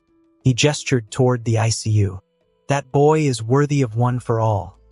Not because he's dying and not out of pity, but because he possesses the heart of a true hero. Why are you bringing this up now? Recovery Girl asked pointedly. If you thought he was worthy, why wait until he's dying? Toshinori was quiet for a moment. Then he sighed. Because I was wrong about him. When I first met him in the hospital, I asked why he wanted to be a hero. He couldn't answer. I thought he didn't have a real reason, that he was just looking for a purpose without understanding what heroism meant. He looked at the ICU doors. But today he proved me wrong. He didn't fight muscular for glory or recognition or to prove anything to his father. He fought because people needed help and he was there. That's what a hero is. Not someone with all the answers, but someone who steps forward when it matters most. Gran Torino rubbed his face with both hands. No. It's too risky. We don't know how it would react with his damaged body. Also, what if he dies after inheriting the one for all? That would completely put your successor position at risk.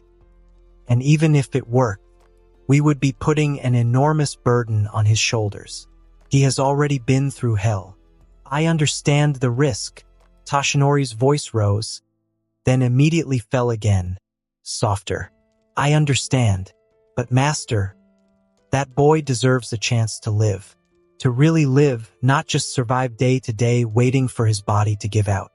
If one for all can give him that chance, then isn't it worth trying? Gran Torino looked at Recovery Girl. Chio? She was quiet for a long moment, her medical mind running through scenarios. Medically speaking, it's the worst idea I have heard in 50 years of practice, she said bluntly. One for all will put enormous strain on his body. If his organs are already shutting down, the sudden influx of power could kill him in minutes. But, Gran Torino prompted, because he could hear the but in her voice. But, Recovery Girl sighed. He is lost either way. If there is even a 5% chance this works, it's better than the 0% chance he has now. Silence fell. They were actually considering this. Gran Torino looked around at all of them. At Recovery Girl's grim acceptance. At Toshinori's determination. Then he thought about the kid, about Toya, who had shown up on his doorstep asking for taiyaki, who had trained until he collapsed every single day, who had never once complained about his condition, who had saved an entire street full of people despite knowing it would probably kill him. What would that kid want? The answer was obvious. He would want to live. Fine, Gran Torino sei debili. We try it. But Toshinori, if this means you lose one for all, that's on you. Understand. I understand, Toshinori said, and I accept that responsibility. Recovery girl nodded. Then we should go in now. The longer we wait, the less chance this has of working. They started toward the ICU, but Gran Torino held up a hand. At the same time, Rumi had already entered the ventilator. She walked to his bedside and stood there, looking down at him, at the burns she had seen 100 times during training. "Hey, Patchwork," she said quietly. Her tough girl voice was gone. This was just Rumi, scared and sad and trying to hold it together. I'm not good at this. The emotional stuff. You know that." She pulled up a chair and sat down heavily. "I am sorry I pushed you so hard. If I had known, well, you probably wouldn't have wanted me to know. You are stubborn like that." She laughed, but it came out wrong. The water hose couple came next, with Koda between them. Koda stepped forward. His small hand reached out and touched Dabi's bandaged arm. "You are a real hero," the 4-year-old said seriously. "The best hero. Better than my mama and papa. Better than anyone." When Gran Torino, Recovery Girl, and All Might entered, Gran Torino cleared his throat gently. "We need everyone to step outside for a moment," he said, keeping his tone light despite everything. All eyes turned to them. "It's not certain," he continued carefully, "but Recovery Girl has proposed a method that might save Dabi." "For real?" Rumi's head snapped up. Recovery Girl gave a small nod. "There are no guarantees, but there is a chance." That was enough.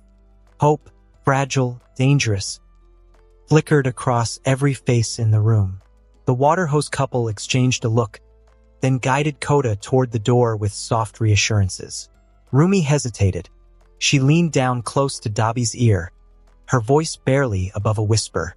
"I was going to grant your wish on graduation day, you know?" she said, her voice already splintering at the edges. "But you had to end up here instead." She swallowed, but it didn't steady her. It only made the next words rougher. "So you better make it back alive, idiot." The last word cracked, thinner than she intended. She turned quickly, taking a single step toward the door. Something tugged at her wrist. Rumi froze. Slowly, she looked down. Dabi's hand, wrapped in blood-stained bandages, had weakly closed around her. His grip was faint, trembling. His eyes were barely open, narrow slivers of blue visible beneath swollen lids. "R." The word was almost soundless. She had to lean in to catch it. "Are you really going to let me touch your bunny ears?" Utter silence. Everyone stared. Rumi's mouth opened and closed.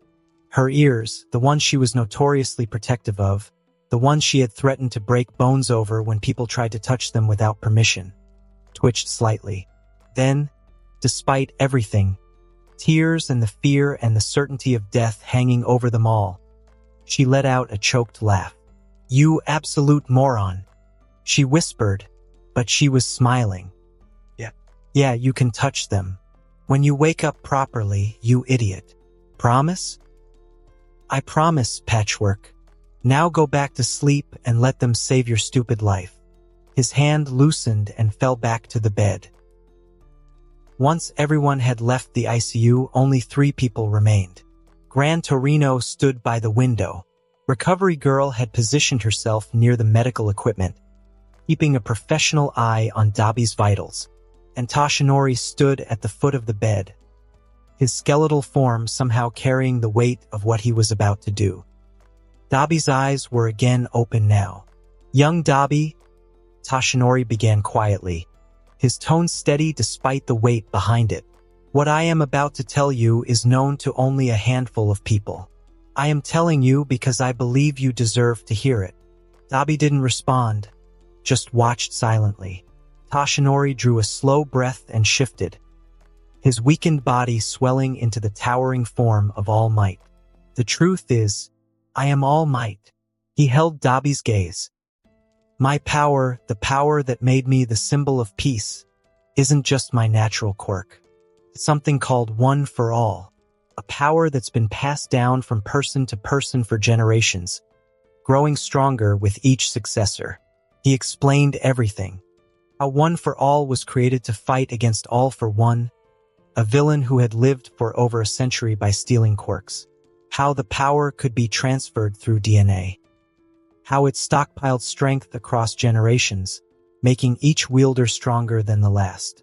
The reason I am telling you this, Toshinori continued, it is because I intend to make you my successor. One for All would reinforce your body, granting you the physical strength and resilience you currently lack. It may be enough to save your life. Throughout the entire explanation, Dabi's expression remained neutral. He didn't look shocked or awed or even particularly interested, because he already knew all of this. Gran Torino stepped forward. Kid, this is a big decision. One for All isn't just power, it's responsibility. But right now, it's also your best chance at survival. We're not asking you to become the next symbol of peace. We're trying to give you a chance to live. Dabi was quiet for a long moment. Then a system notification appeared in his vision, one that only he could see. Warning. Accepting One for All will result in immediate system deletion. The two powers are incompatible. User must choose. Option 1. Accept One for All, gain immense power, lose genetic milestone system. Option 2. Refuse One for All, keep system, continue current evolution path. So he had a choice after all. The system that had kept him alive for 3 years, that had given him sun breathing, and that was working on the super soldier serum. Or One for All, the power of the greatest hero in the world. The answer was obvious. Thank you for trusting me with this information, Dabi said quietly. Toshinori smiled slightly, relief showing in his hollow eyes. They thought he was agreeing. But I am not interested.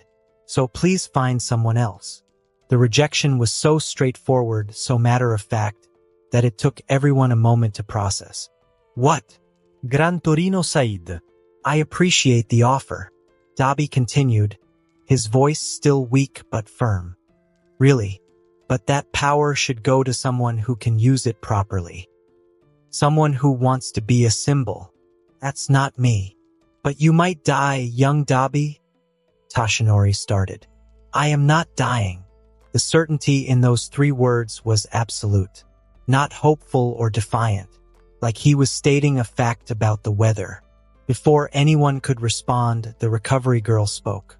That's odd, she muttered, checking again.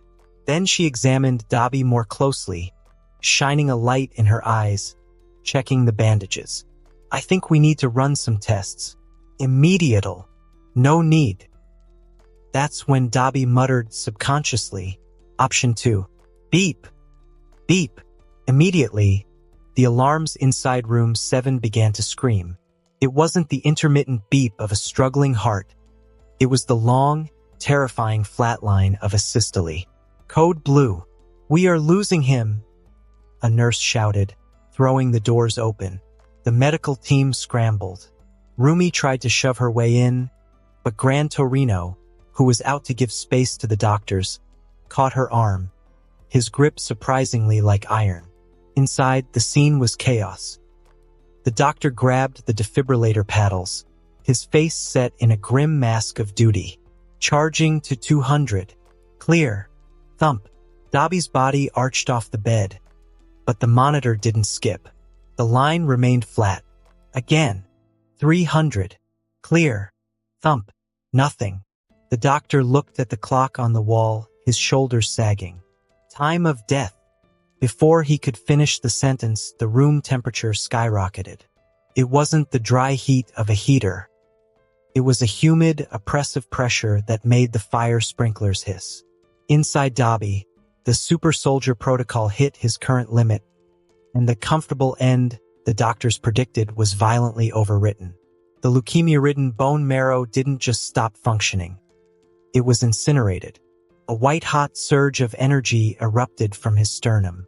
The monitors didn't just flatline. They exploded, the screens shattering from a localized electromagnetic pulse emitted by his nervous system. "What's happening to his skin?"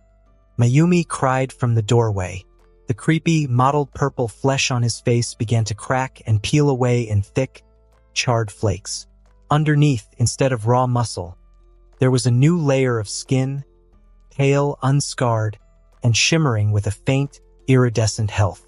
The staples that had held him together for years were forcibly ejected from his body, clattering onto the linoleum floor like spent shell casings. His eyes closed. Inside his body, invisible to everyone, the system displayed an update.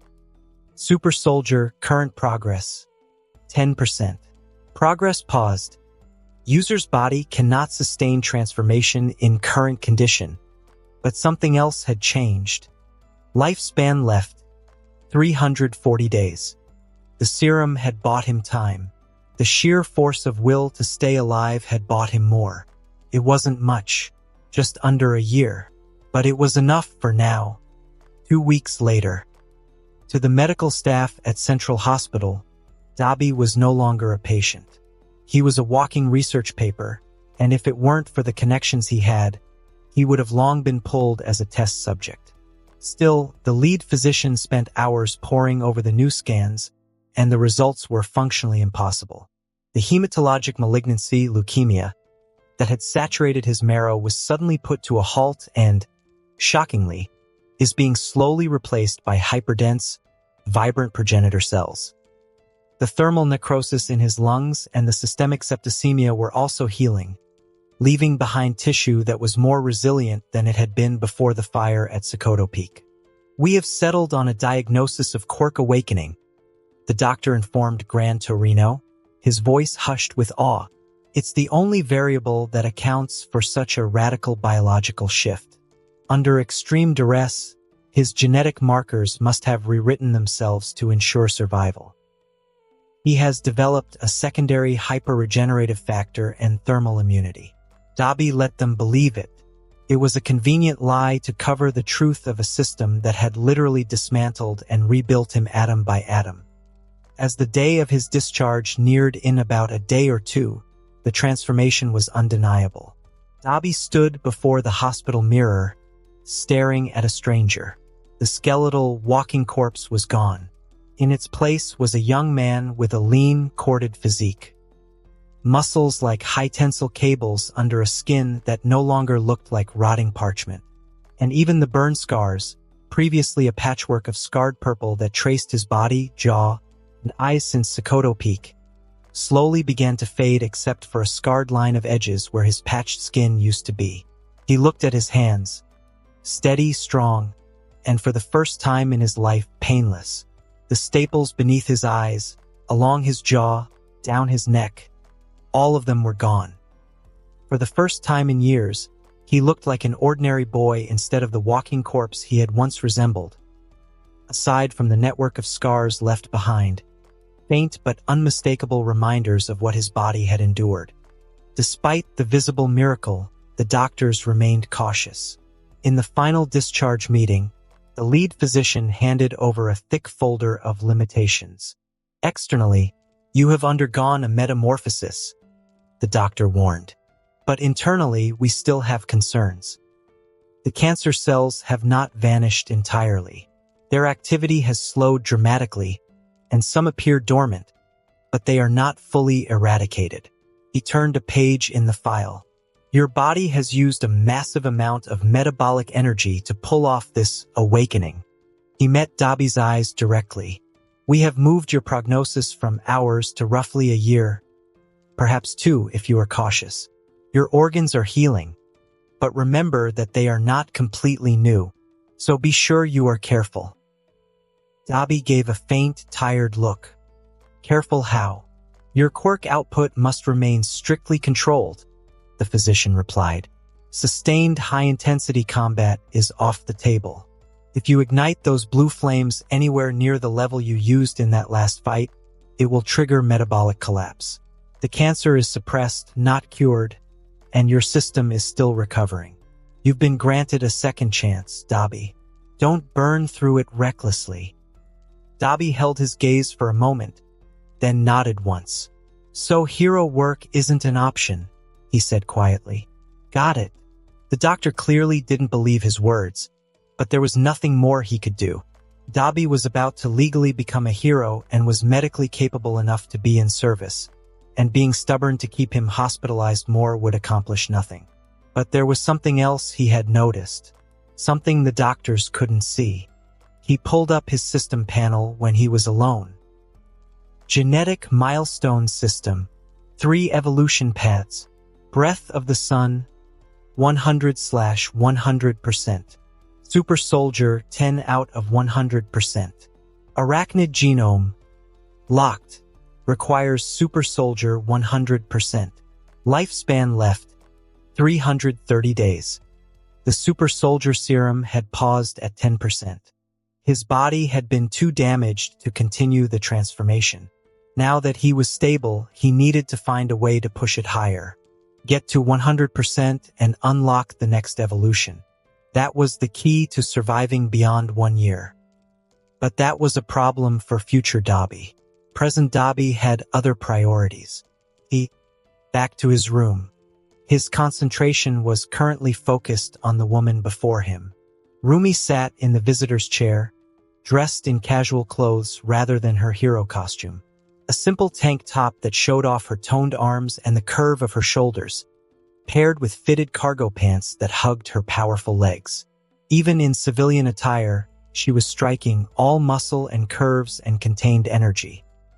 She was attempting to cut apples, attempting being the key word here. Her knife work was atrocious, uneven chunks and pieces that were more apple core than actual fruit. Her tongue stuck out slightly in concentration as she massacred another slice, her white ears twitching with focus. Dabi watched this travesty for about 30 seconds before he couldn't take it anymore. He sat up, now in his casual clothes, and reached for the knife. Give me that before you hurt yourself. I can cut an apple, Rumi protested, but she didn't resist much when he took the knife and fruit from her hands. Her fingers brushed against his, warm and calloused from training. Unlike her, Dabi's hands moved with practiced precision. Clean cuts, even slices, and perfect portions arranged neatly on the small plate. It was a skill he practiced over years when he got breath of fire. Finally, he took a piece for himself, chewed thoughtfully, then picked up another slice and held it out to Rumi. Here. She stared at the apple slice he was offering.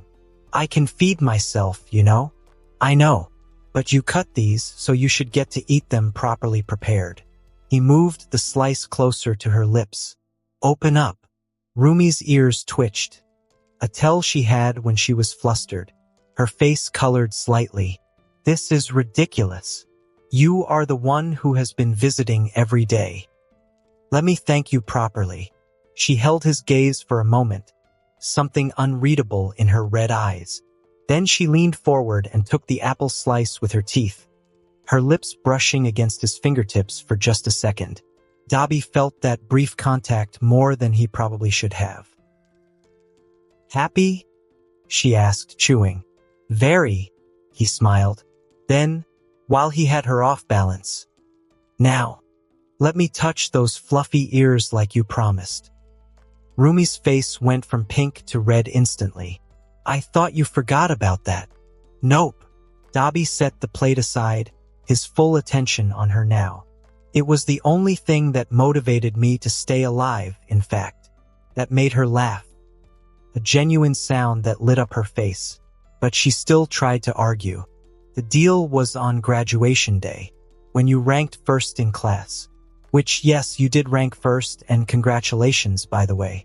But you didn't even attend the ceremony. It wasn't my fault. I was unconscious. You were fighting an A-rank villain. Also not my fault. You nearly died, but I didn't, and I ranked first. And it's graduation season, so technically we are still within the time frame. Dabi's expression was completely serious, but his eyes had a teasing glint. A promise is a promise, my roomie. She stared at him. He stared back, patient. Her ears flattened against her head, the rabbit equivalent of covering her face with her hands. This is so embarrassing, she muttered. You don't have to if you really don't want to, Dabi said, his voice softening slightly. I was mostly joking back then. If it actually makes you uncomfortable. No. Rumi cut herself off, taking a breath.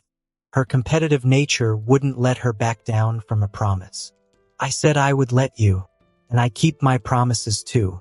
Just don't make it weird, okay? He wouldn't dream of it. Can you be any more believable? My bad. Forget it. Rumi stood up and moved closer to the bed, her face still flushed. She seemed unsure of how to position herself, which was unusual for someone normally so confident. How do you want to? She trailed off.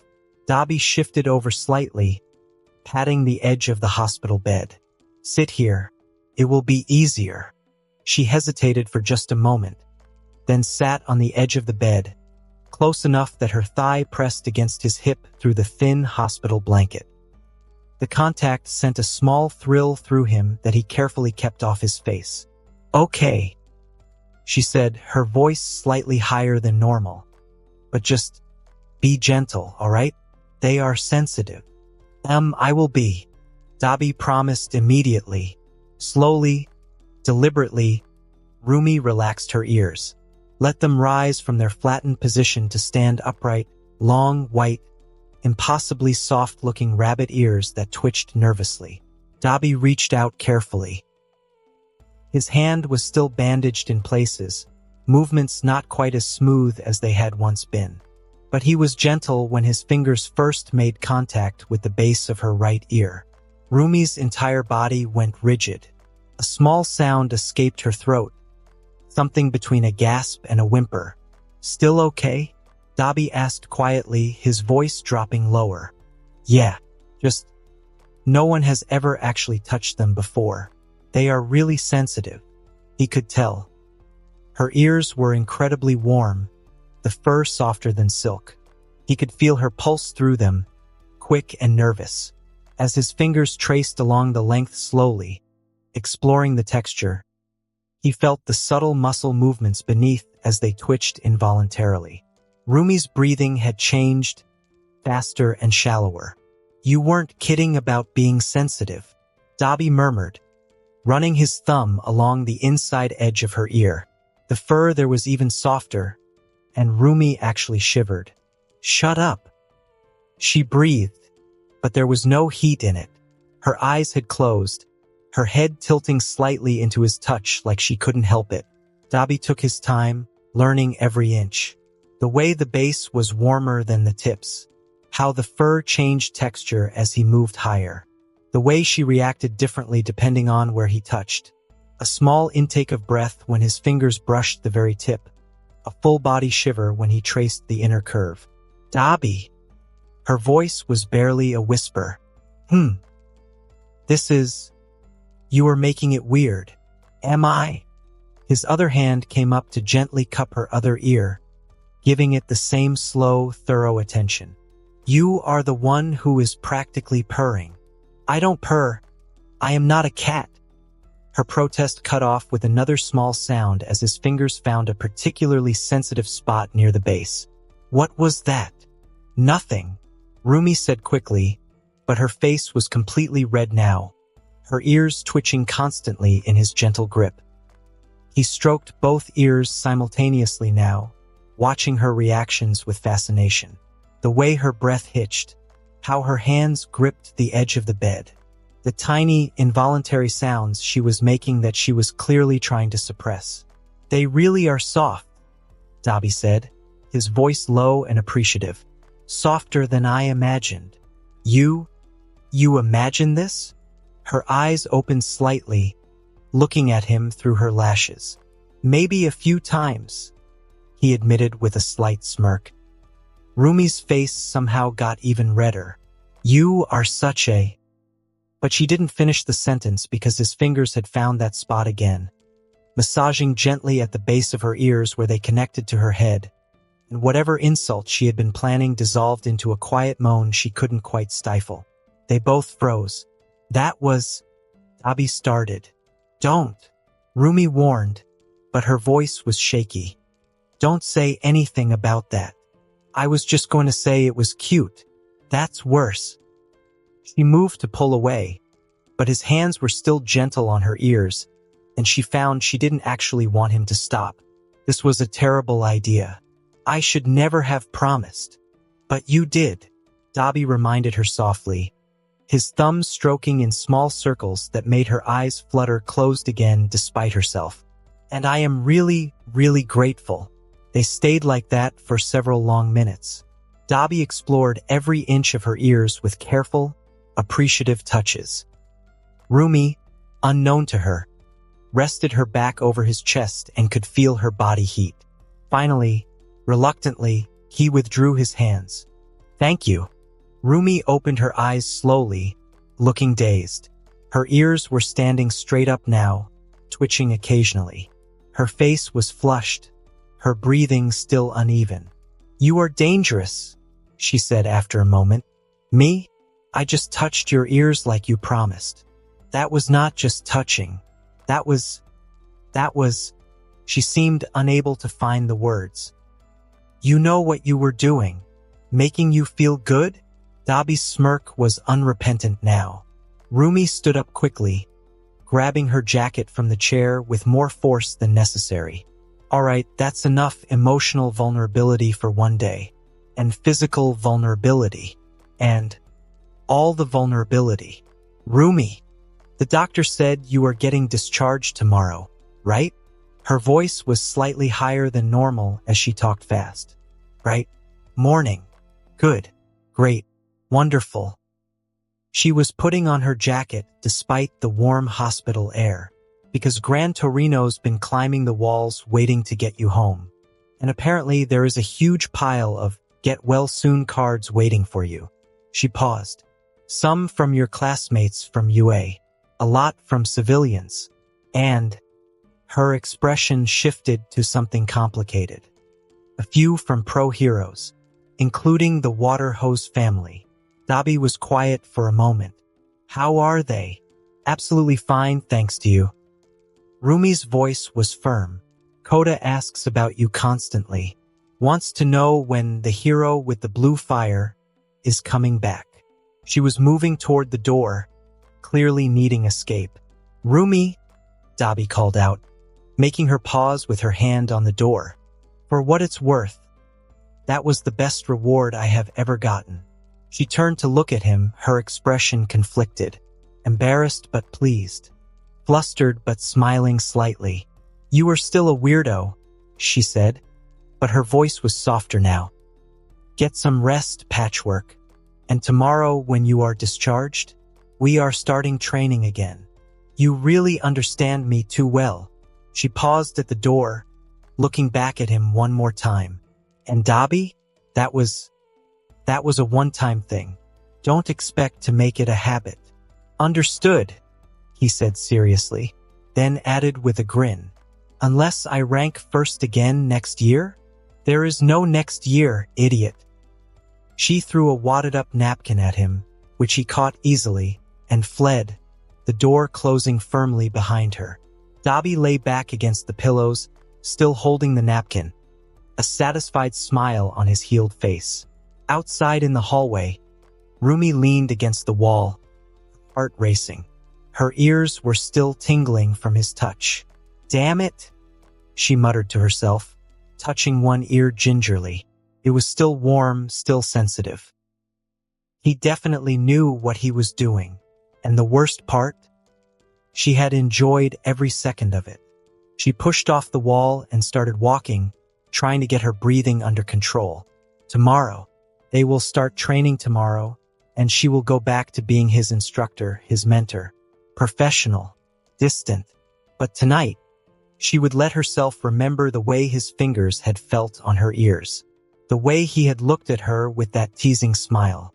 Just for tonight, Dabi lay back against the pillows, staring at the ceiling. Less than a year. 330 days, according to his system. He needed to increase the super soldier progression and unlock the next evolution. He doesn't know how to trigger it, but one thing is sure, he needs to keep getting stronger. But for now he was alive. And he had finally gotten to touch Rumi's ears. Big victory. He closed his eyes and let himself rest, a small smile on his healed face. Tomorrow, the real grind will begin again. By the laws of medical science, Dabi is a ghost rider who defeated death, and his survival isn't as smooth and as accepted as one could imagine. It was always a struggle, whether internally or externally, or even politically.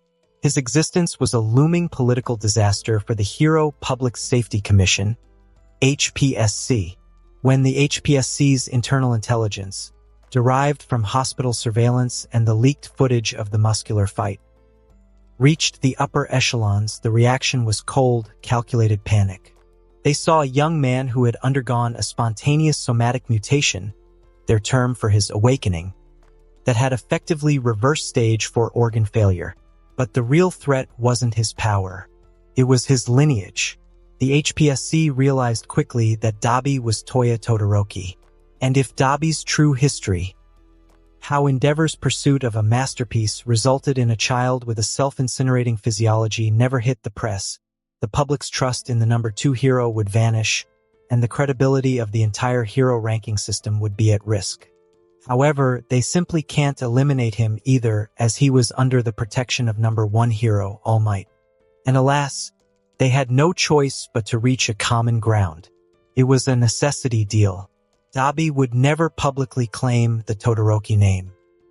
And so HPSC will never reveal his identity to Endeavor without his permission. His medical history was marked as a top-secret Quark awakening case study to prevent other failed Quark marriage victims from seeking impossible cures. He would be granted a pro-hero license but restricted to underground operations. This kept him out of the media spotlight and away from Endeavor's public appearances. 2 years later, it had been 2 years since that day. And all these years, the HPSC monitors Dabi's metabolic output remotely, waiting for the inevitable systemic thermal collapse, whilst his death, that their models predict every 6 months. However, it never came. In contrast, now at 23, Dabi has become a legend within the specialized circles of the underground. He had carved out a niche for himself in the underground scene, an underworld hero who operated in the shadows, handling cases most heroes wouldn't touch. Villain intelligence gathering, infiltration, and the dirty and cruel works that kept society running but never made the news. Most people didn't even know his name, which was exactly how he preferred it, and so did HPSC. Also, he had even made some unexpected connections during this time. The most important one would be Eraserhead, Aizawa Shoyuda, who had become something of a colleague, then a friend. They worked similar beats and shared similar philosophies about heroism. And neither of them cared about fame or recognition. They just did the work. Even after all these years, while the Commission still views him as a ticking time bomb that can either explode or be a dud, Dabi has used his limited time to achieve a state of homeostatic perfection. His body no longer suffers from the thermal necrosis or cellular senescence that the doctors feared. Instead, his super soldier physiology has entered a phase of biological stasis. His daily routine is a masterclass in metabolic conditioning. His sun breathing has moved from a conscious effort to an unconscious circadian rhythm, keeping his internal temperature at a constant, heightened baseline that would kill a normal human but keeping his optimized blood flowing with superhuman oxygen saturation. And not just that, Dabi's progression through the super soldier evolution has been a journey through cellular purgatory. Unlike the sun breathing, which was a matter of discipline and rhythm, the genetic milestones are a matter of brutal molecular reconstruction.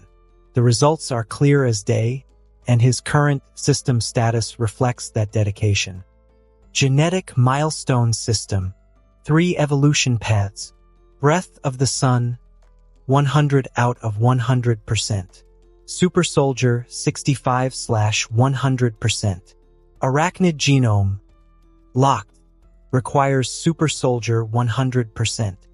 Lifespan left, 730 days. When he hit the first 10%, the system put him under for 24 hours to prevent neurogenic shock, resulting in momentarily stopping his heartbeat. Fortunately, it was only for a moment, and when he woke, his leukocyte count had stabilized, and his anemia was cured. But as the percentages climbed, the updates became more invasive. At 20% to 40%, his skeletal structure underwent ossification, becoming nearly twice as dense to support the explosive force of his new muscle tissue. His nervous system was resheathed in a more resilient myelin, decreasing reaction time to submillisecond levels. And at 40% to 51%, which was the most painful phase by the way, his internal organs were cured like leather, developing a hyper-resistant endothelial lining that allows him to channel blue flames internally without his blood boiling. Currently at 65%, he is a marvel of biomechanical engineering. His resting heart rate is a mere 38 BPM, and his lung capacity has increased by 150%.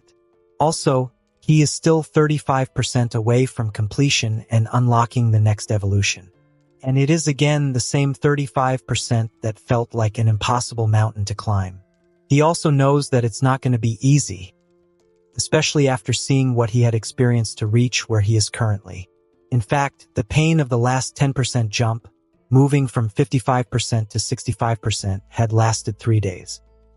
It felt like his bone marrow was being replaced by molten lead. He knows that the final 35% will be a literal death and rebirth.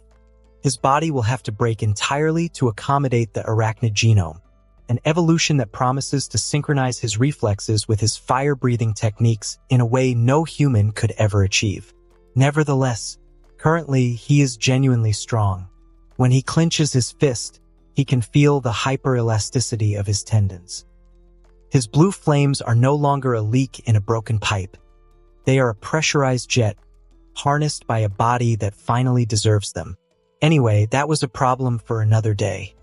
Dabi stood on the rusted edge of a residential rooftop, his silhouette swallowed by the long shadows of the late afternoon. The air in this district was stagnant, smelling of asphalt and the ozone lingering from the sludge villain incident that had occurred only streets away. He wasn't here on a contract. He was here to witness the exact moment the gears of fate began to grind. Below him, in the mouth of a narrow, unremarkable side street, 2 figures stood under the flickering hum of a street lamp. Toshinori Yagi, looking like a gaunt specter in his oversized yellow suit, faced a trembling, dirt-smudged boy, Izuku Midoriya. Through his binoculars, Dabi watched the boy's shoulders heave. Midoriya was a zero, a quirkless anomaly in a world of superheroes. He had just been told by the world's greatest hero that his dream was a death wish, yet he had still run into the fire to save a classmate while the pros stood idle. Dabi didn't need a directional microphone to know the script. He watched Toshinori's sunken chest expand, his skeletal hand reaching out. And the symbol of peace was no longer looking at a fan. He was looking at a successor. You can become a hero. The impact was visible. Midoriya collapsed to his knees, his forehead hitting the pavement as he began to sob. A violent, soul-cleansing release of 14 years of bottled-up rejection. It was the sound of a legacy being passed. Dabi lowered the binoculars, the blue light of the setting sun catching the sharp lines of his restructured face. After being in this world for about more than 5 years, the timeline was officially in motion now. As of now, he is 23 years old. The sludge villain's defeat had provided the catalyst, and now, the one for all, OFA, transfer would begin. Over the next 10 months, that boy would undergo a brutal physical overhaul to prevent his own limbs from exploding under the pressure of 8 generations of stockpiled power. Dabi pulled his hood over his head. His role was the most difficult one of all, to be a spectator for the next 10 months. 10 months of hell for you, kid, Dabi murmured, turning away from the ledge. And 10 months of evolution for me. He vanished into the darkness of the rooftop, leaving the boy to his tears and the legend to his secret. The plan was simple, but in a world of heroes and villains, silence was the hardest thing to maintain. Alas, only he had known what he would be faced with the next morning. The next morning, ding, yong, ding, yong, ding, yong. The doorbell rang persistently, dragging Dabi from sleep. He groaned, blinking awake.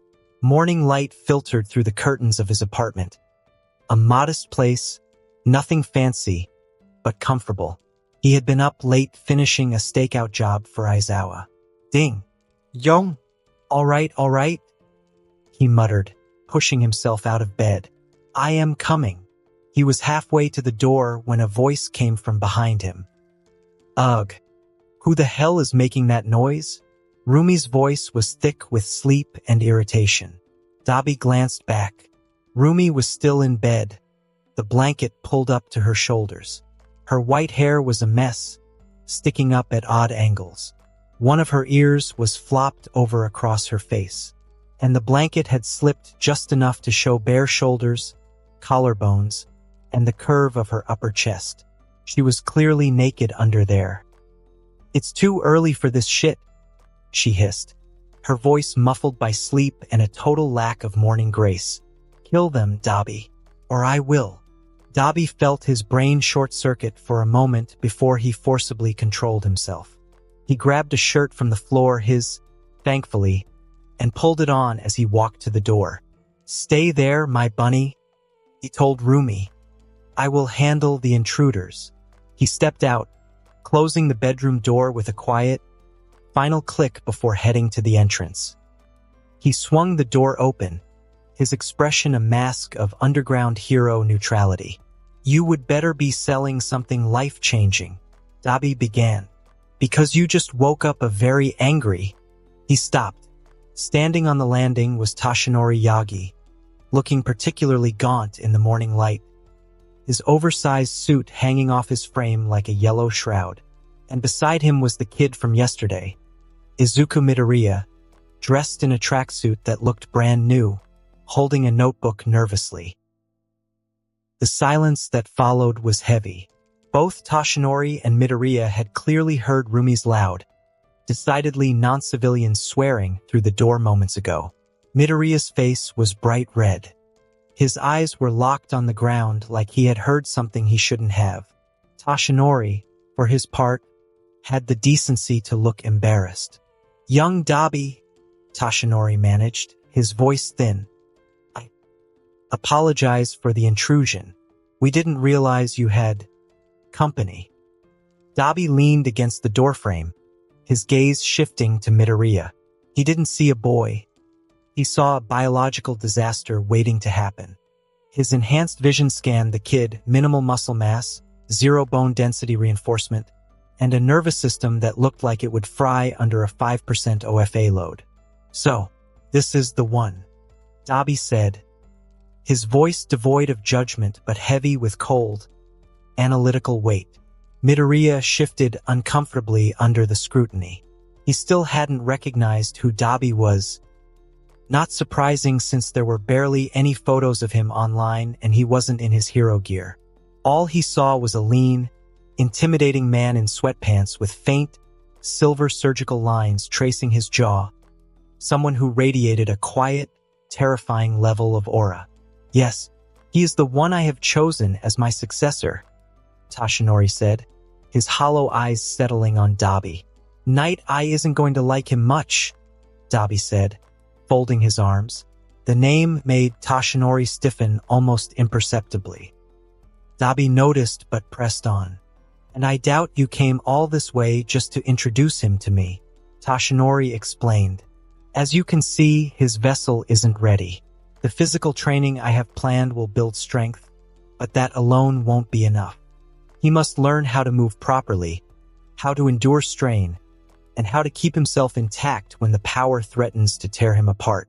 He took a breath, the weight of the request hanging in the air.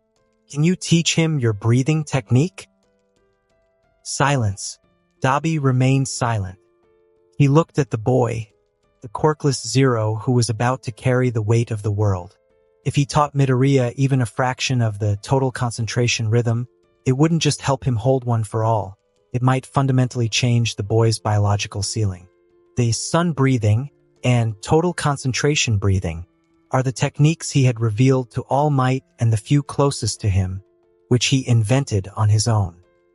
In the eyes of the few who knew the truth, Toshinori, Recovery Girl, and Gran Torino, total concentration breathing wasn't just a martial art.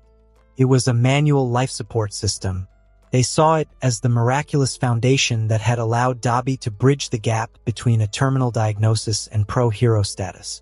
And obviously, asking him to teach it to someone else would not be a matter of small favor, especially be unaware whether it will work for others too. You want me to teach him my breathing technique?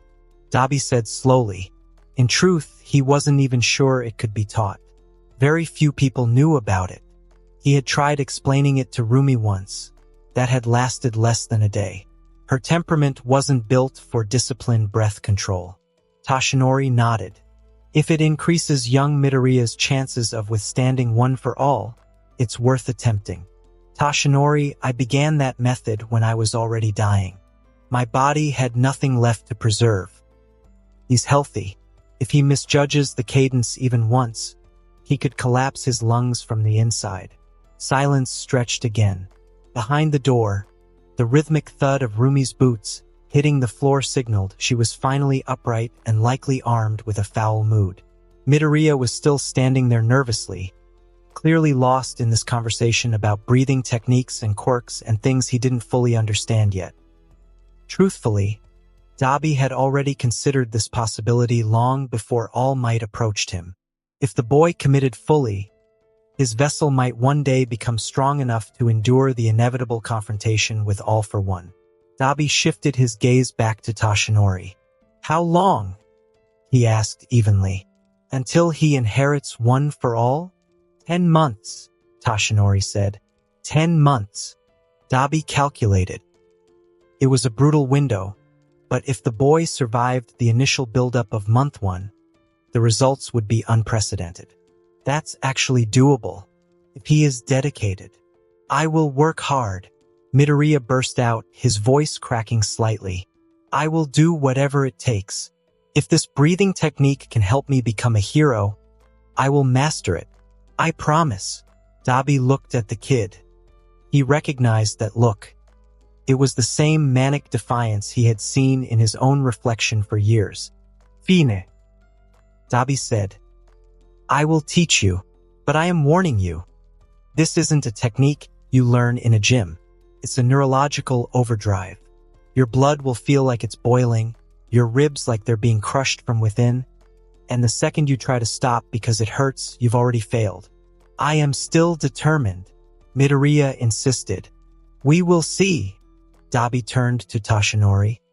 I assume All Might already has a physical training regimen planned. Cleaning Dagoba Beach, Toshinori answered. Removing all the debris. It will build muscle and stamina.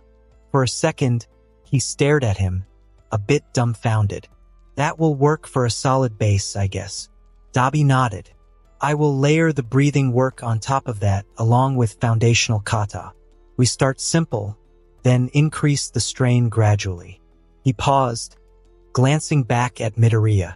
Though by the end of the first month, he's going to hate me. I won't, Midoriya protested. Yes, you will, Dabi said with absolute certainty. Everyone does at first. The door behind him opened. Rumi stepped out, now dressed in her usual casual clothes, cargo pants and a tank top. Her hair was still messy and her ears were pinned back in annoyance, but she looked more presentable. Who is the sprout? She asked, her gaze landing on Midoriya. She acknowledged Toshinori with a brief nod. She still only knew him as the gaunt assistant to All Might, but she respected his presence. Miss Mirko, Toshinori greeted, bowing slightly. My apologies for the early disturbance. Whatever. Rumi waved it off, her eyes narrowing as she studied Midoriya. She caught the edge of the conversation. You want to be trained by Patchwork here? Kid, you're in for a world of hell. You look like you're made of wet cardboard. He is going to tear you apart. Patchwork? Midoriya asked, confused. It's a nickname, Dabi said quickly. Ignore it. Rumi smirked, then stretched. I am getting breakfast. You want anything? Coffee. Black. Since when do you drink it black? Since you keep putting too much sugar in it. That's because you have no taste. She turned her sharp, crimson gaze toward Toshinori and Midoriya. You two, I am hitting that diner down the block. They have protein shakes that actually taste like food. The pair politely declined, still visibly shell-shocked by the domesticity of the number 5 hero and the scarred enigma standing before them. Rumi shrugged, her long ears twitching as she tapped away at her phone, retreating into the apartment while muttering a debate between omelets and extra-thick bacon. An awkward silence fell. So, Dabi said eventually, when do we start? Is tomorrow too soon? Toshinori asked. Tomorrow works. Dagoba Beach at 5 a.m.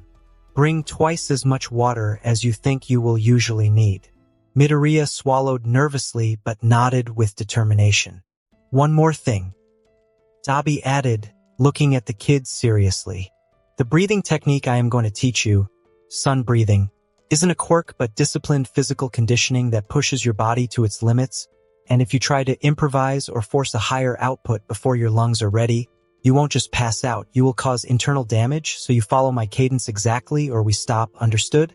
Yes, sir, Midoriya chirped, snapping into a rigid salute.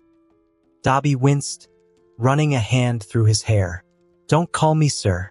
I am only 6 years older than you. I don't need the midlife crisis.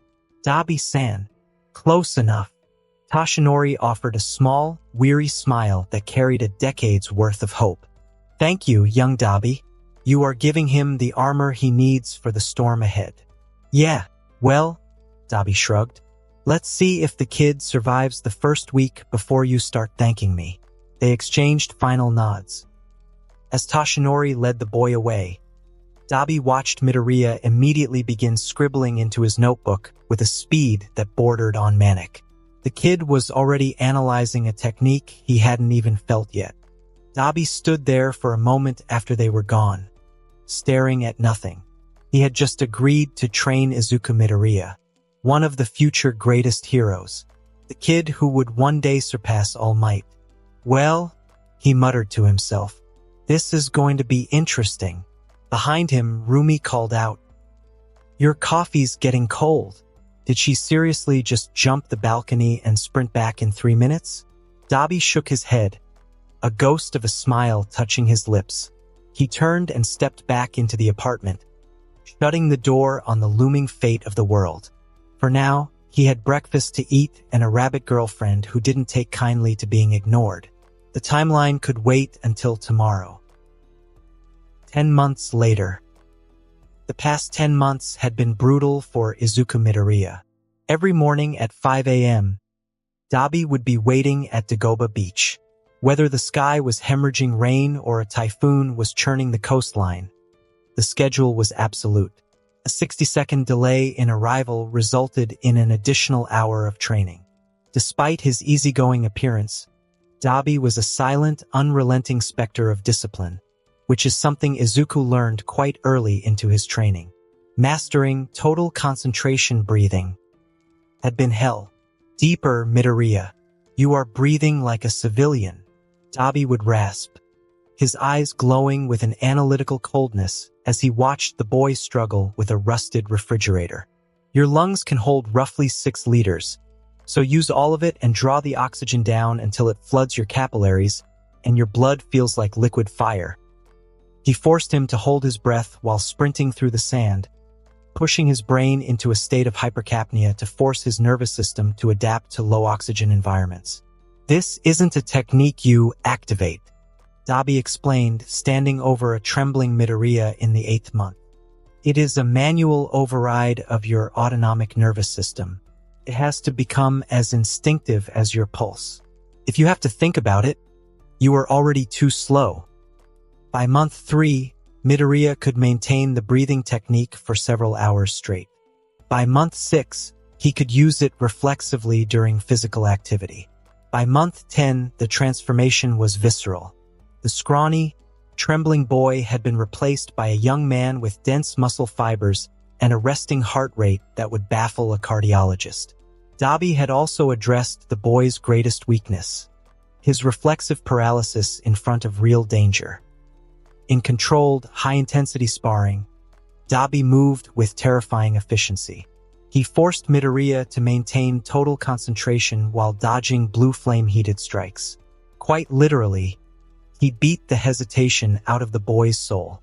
As the morning of the entrance exam was just a day away, Midoriya stood atop the now-clean beach, his chest rising and falling in a deep, resonant cadence.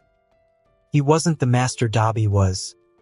He couldn't maintain the constant in his sleep, but he could sustain it through the most grueling physical combat. But it was enough. More than enough, actually. Dabi wasn't sure if Midoriya could score points in the entrance exam without using One for All's power. The robots were designed to be challenging even for quirk users. But at the very least, the kid wouldn't be standing on shaky legs, terrified of tin cans.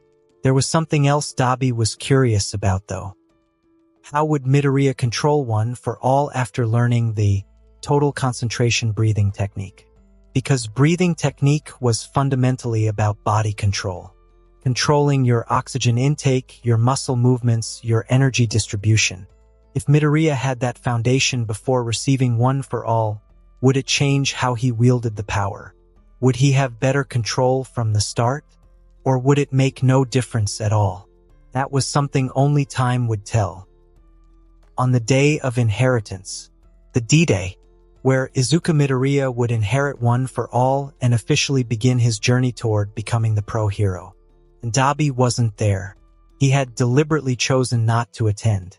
This was a moment between All Might and his successor, a passing of the torch that had been carried for generations. Dabi had no place at that moment. All Might had understood, though he had looked slightly disappointed. So instead, Dabi was doing something else entirely.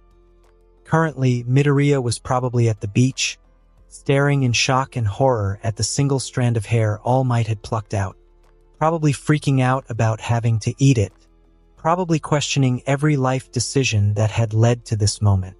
Dabi almost wished he could see the kid's face, but he had other priorities today.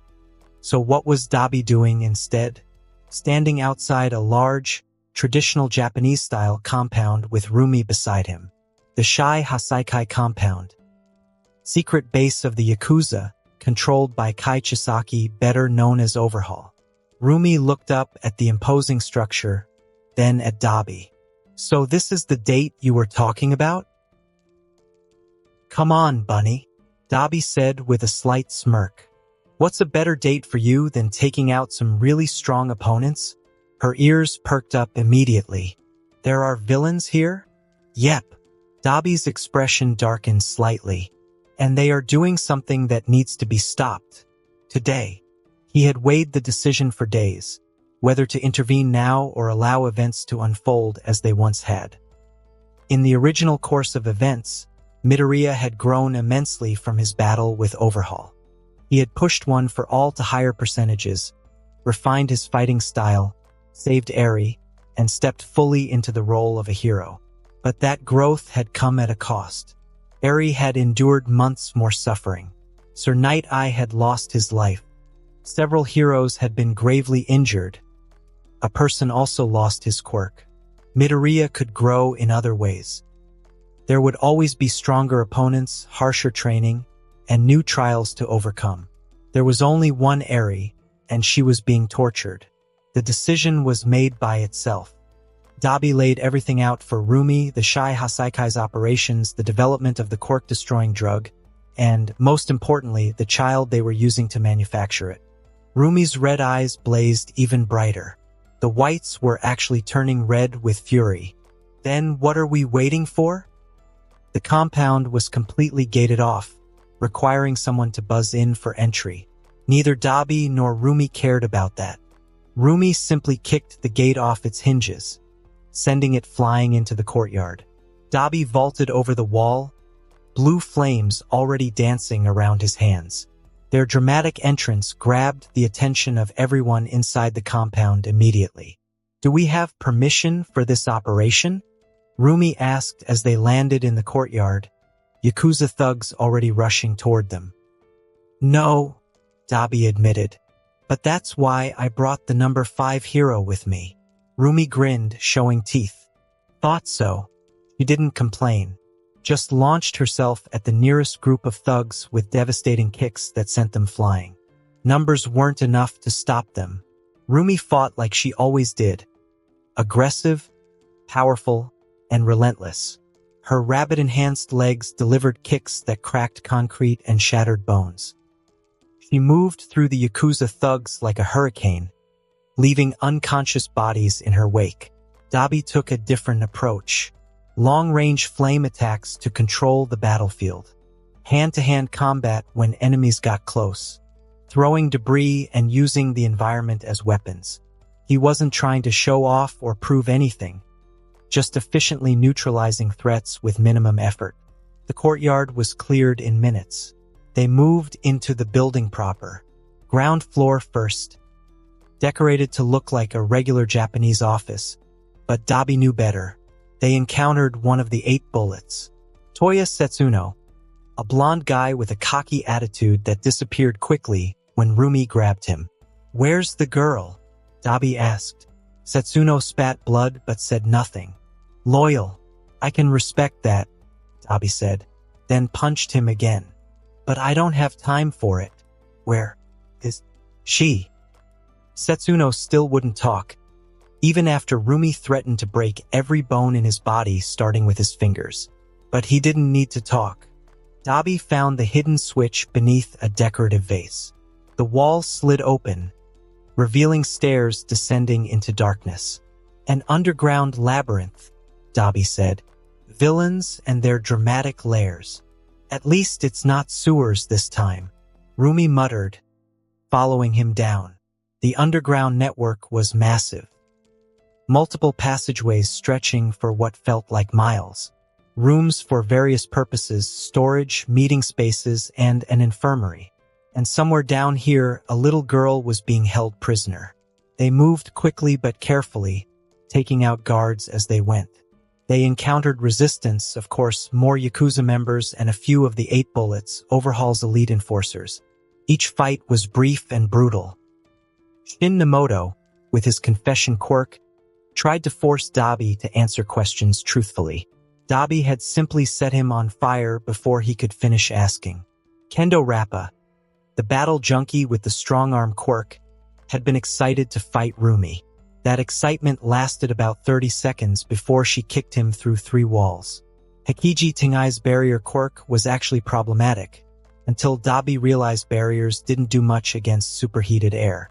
Cooked him from the inside.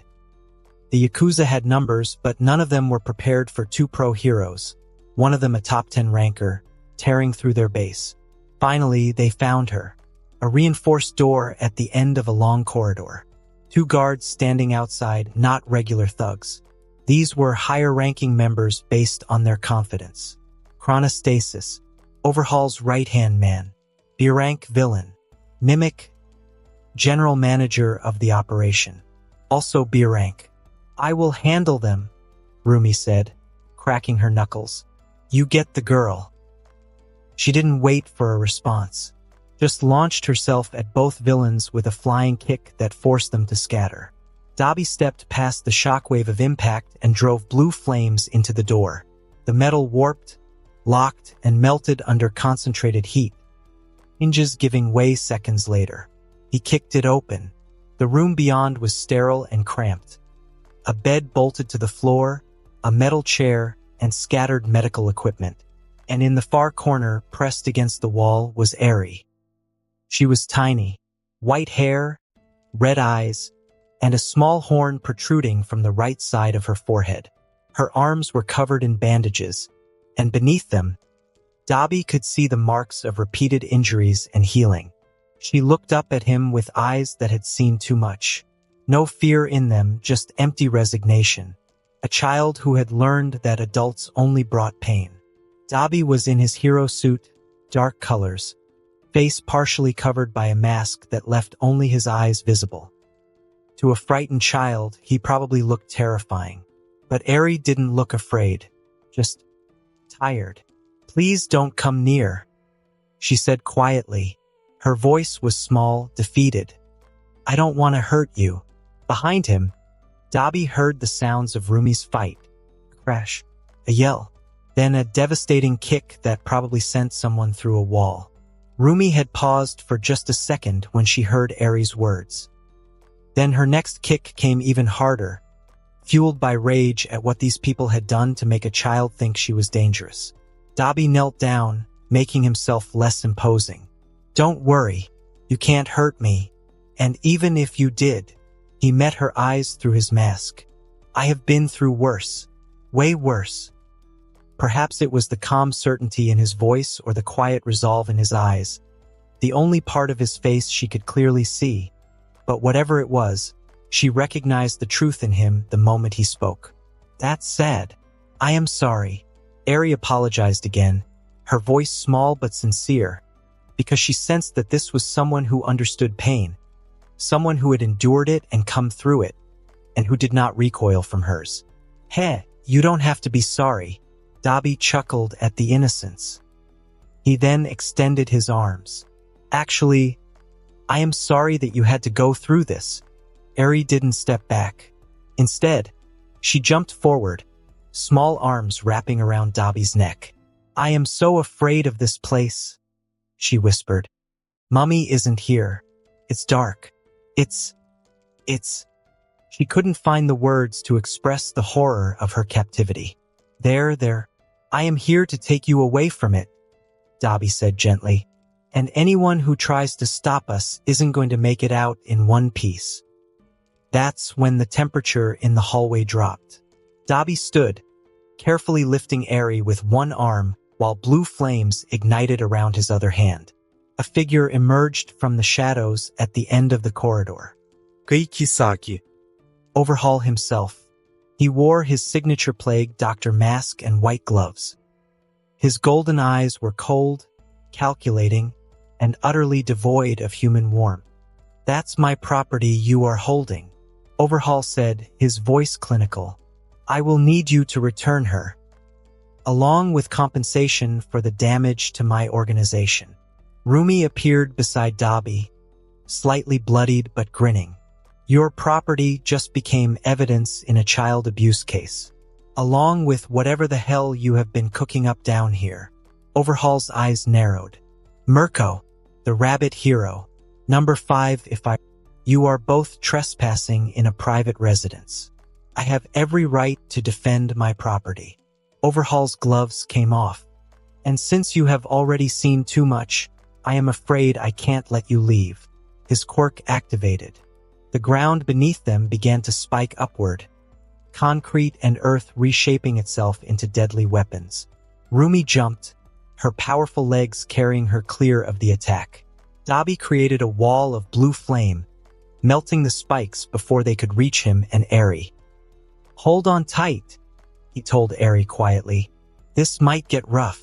And the real fight began. And that concludes this episode.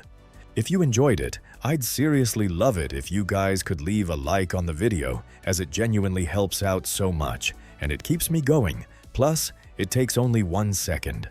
That said, have a wonderful day. See you in the next one.